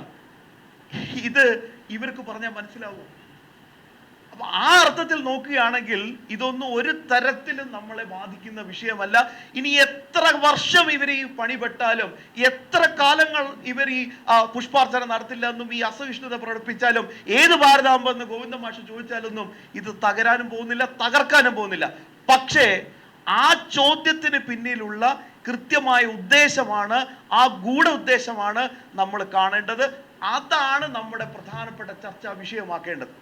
ഗണപതി മിത്തെന്ന് ഷംസീർ പറയുമ്പോൾ തൊട്ടടുത്ത ചോദ്യം അള്ളാഹു മിത്താണോ?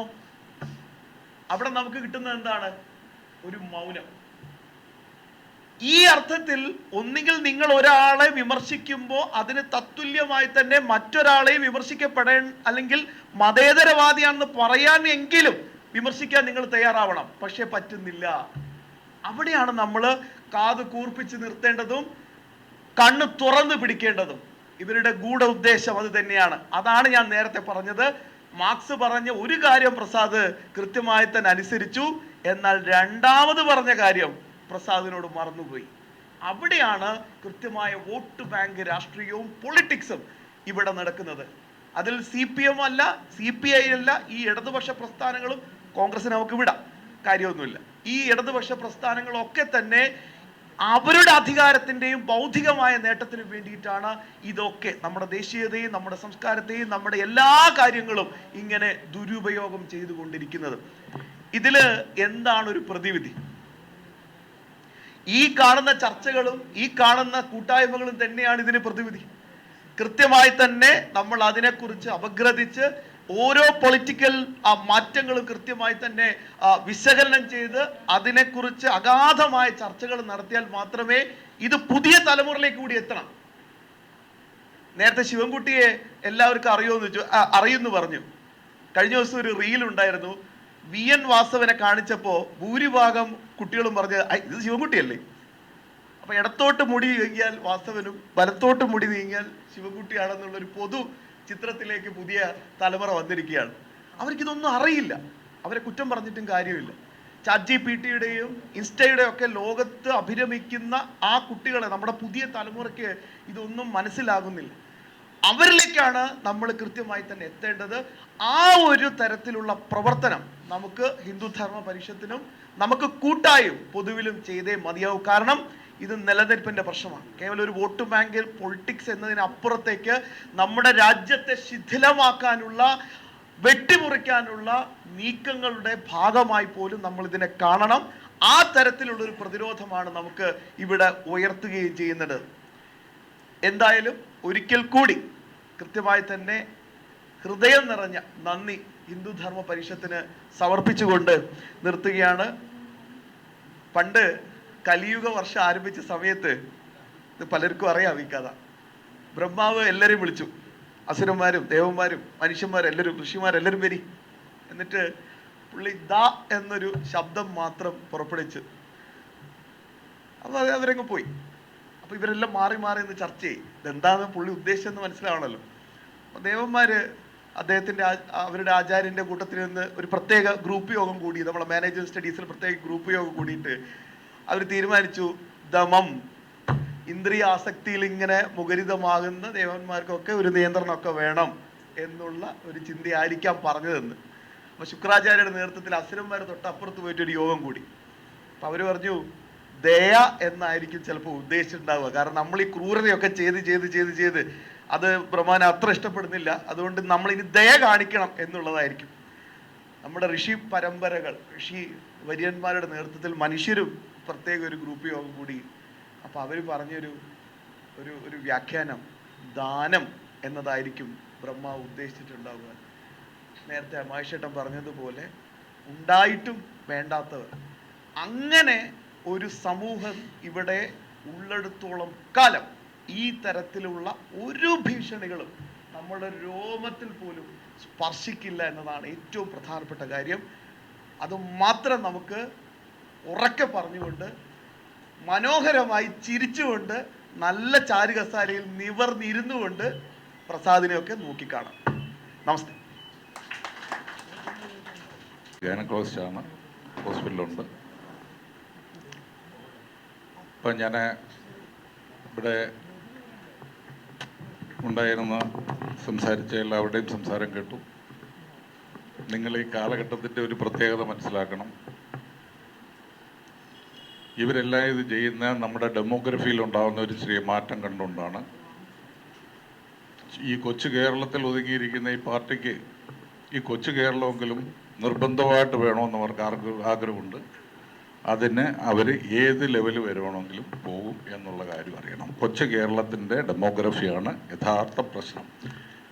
രണ്ടാമത്തെ കാര്യം, ഈ സമകാലീന ചരിത്രങ്ങളറിയാം, നമ്മുടെ പുരാണങ്ങളും ഇതിഹാസങ്ങളും ഒക്കെ അറിയാം. പക്ഷേ ഇന്ത്യയുടെ യഥാർത്ഥ ചരിത്രം അറിയാവുന്ന ആളുകൾ നമ്മുടെ ദേശീയ പ്രസ്ഥാനങ്ങളിൽ പോലും വളരെ കുറവാണ്. ഞാനിവിടെ ആദ്യമായിട്ടൊരു കാര്യം ചോദിക്കാം. ഈ കാവി എന്ന് പറയുന്നത് ബേസിക്കലി കാവി നമ്മുടെ ഋഷിവര്യന്മാരുടെ ഡ്രസ്സിൻ്റെ ഭാഗമാണ്, അവരുടെ കൊടിയടയാളമാണ്. അവരുടെ ഋഷിവര്യന്മാർ നമുക്ക് തലമുറകൾ കൈകാര്യം ചെയ്ത് തിരിച്ചു തന്ന ഒരു സാധനമാണ് ഈ കാവി. രണ്ടാമത്തെ കാര്യം, കാവി നമ്മുടെ എല്ലാ ഭരണാധികാരികളുടെയും കൊടിയടയാളമായിരുന്നു. അത് പുരാണങ്ങളിലായാലും അതിന് പോകുന്നത് ഇങ്ങോട്ട് വന്ന് മറാത്ത അവസാനത്തെ ഹിന്ദു സാമ്രാജ്യം എന്ന് പറയുന്ന മറാത്ത സാമ്രാജ്യം, ശിവജിയുടെ കൊടിയടയാളവും ഈ കാവി തന്നെയായിരുന്നു. കാവി സൂര്യനെ പ്രതിനിധാനം ചെയ്തുണ്ടായ ഒരു സബ്ജക്റ്റാണ്. അതായത് ഉദയസൂര്യൻ്റെ, ആരോ പറഞ്ഞല്ലോ, ഉദയസൂര്യൻ്റെ പ്രഭയാണ് കാവ്യമായിട്ട് വന്നത്. പടിഞ്ഞാറോട്ട് നോക്കി പ്രാർത്ഥിക്കുന്നവർക്ക്, സൂര്യനെ നോക്കി പ്രാർത്ഥിക്കുന്നവർക്ക് തോന്നുന്ന വികാരമല്ല ഉണ്ടാവുന്നതെന്ന് നമ്മൾ മനസ്സിലാക്കിയാണ്. അപ്പം കാവി ചിലർക്ക് അലർജി ആകുന്നതിൻ്റെ ഒരു പ്രധാന കാരണം അതിൻ്റെ അർത്ഥം എന്താണെന്ന് അവർക്കറിയില്ലാത്തതുകൊണ്ടായിരിക്കും, അല്ലെങ്കിൽ നല്ലപോലെ അറിയാവുന്നതുകൊണ്ടായിരിക്കും. പിന്നെ മൂന്നാമതൊരു കാര്യം, നമ്മുടെ സ്വാതന്ത്ര്യ സമരം കോൺഗ്രസ് അല്ല തുടങ്ങിയത്. അത് ആദ്യം നമുക്കും അറിയത്തില്ല. നമ്മുടെ സ്വാതന്ത്ര്യ സമരം തുടങ്ങിയത് ഈ ഹൈന്ദവ നവോത്ഥാന പ്രസ്ഥാനങ്ങൾ തന്നെയാണ്. ഇവിടെ പറഞ്ഞ മഹർഷി അരവിന്ദനോ അതിനു മുമ്പ് ഈ പ്രസ്ഥാനങ്ങൾ, അതായത് ആര്യസമാജമായാലും ബ്രഹ്മസമാജമായാലും ഫുലെയുടെ സത്യബോധന പ്രസ്ഥാനമായാലും, ഇവിടെ തമിഴ്നാട്ടിലെ നമ്മുടെ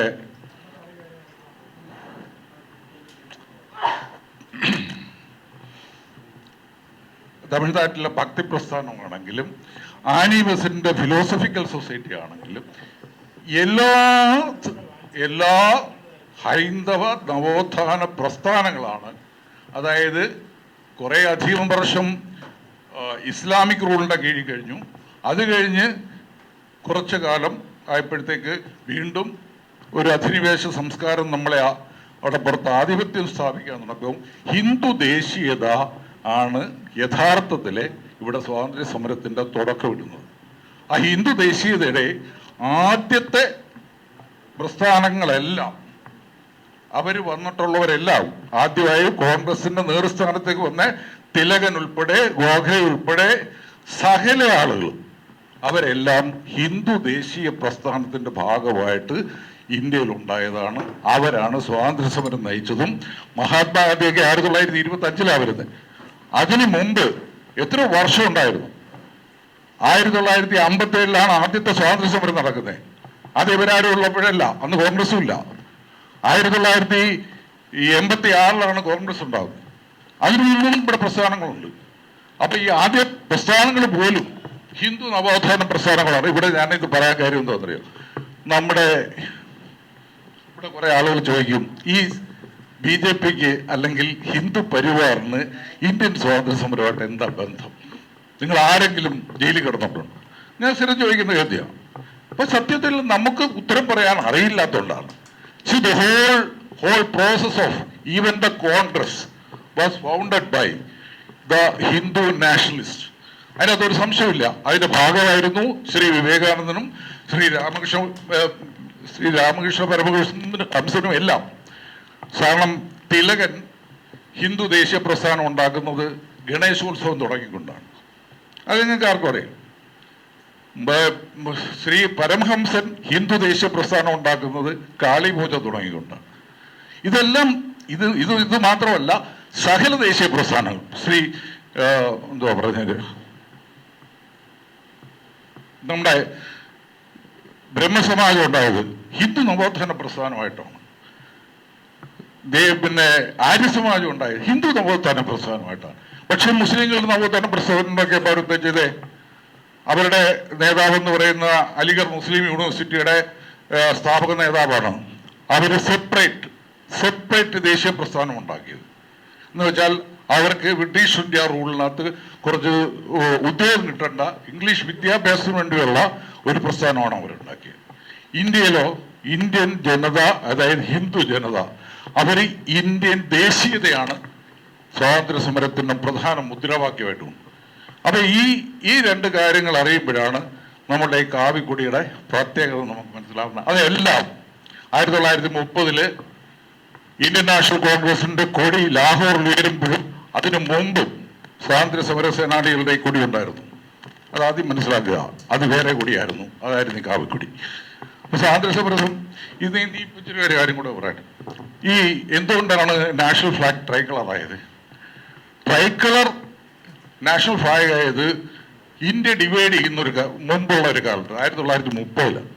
1947 ഇന്ത്യ ഡിവൈഡ് ചെയ്തപ്പം കുറച്ച് ദേശീയ പ്രസ്ഥാനത്തിന്റെ ഭാഗമായ കോൺഗ്രസിൽ കുറച്ച് മുസ്ലിങ്ങളുണ്ട്.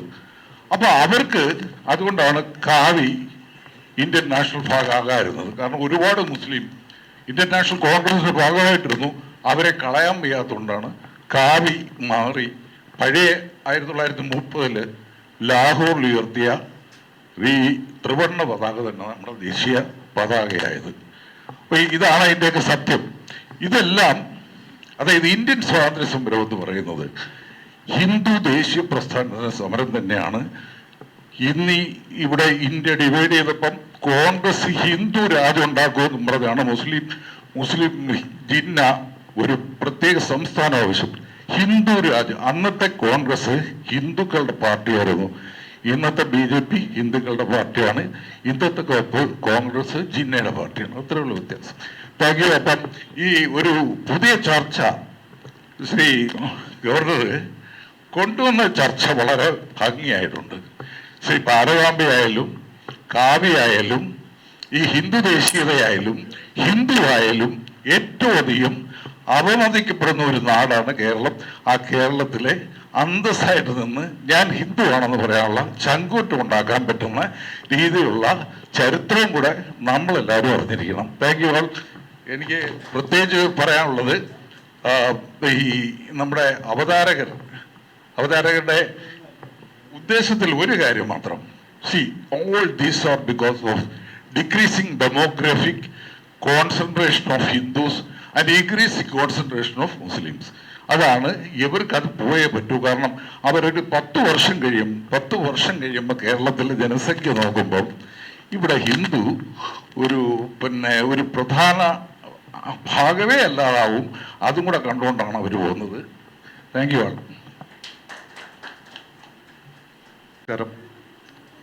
ഹിന്ദു ധർമ്മ പരിഷത്തിന്റെ നേതൃത്വത്തിൽ രാജ്ഭവനിലെ പുഷ്പാർച്ചന,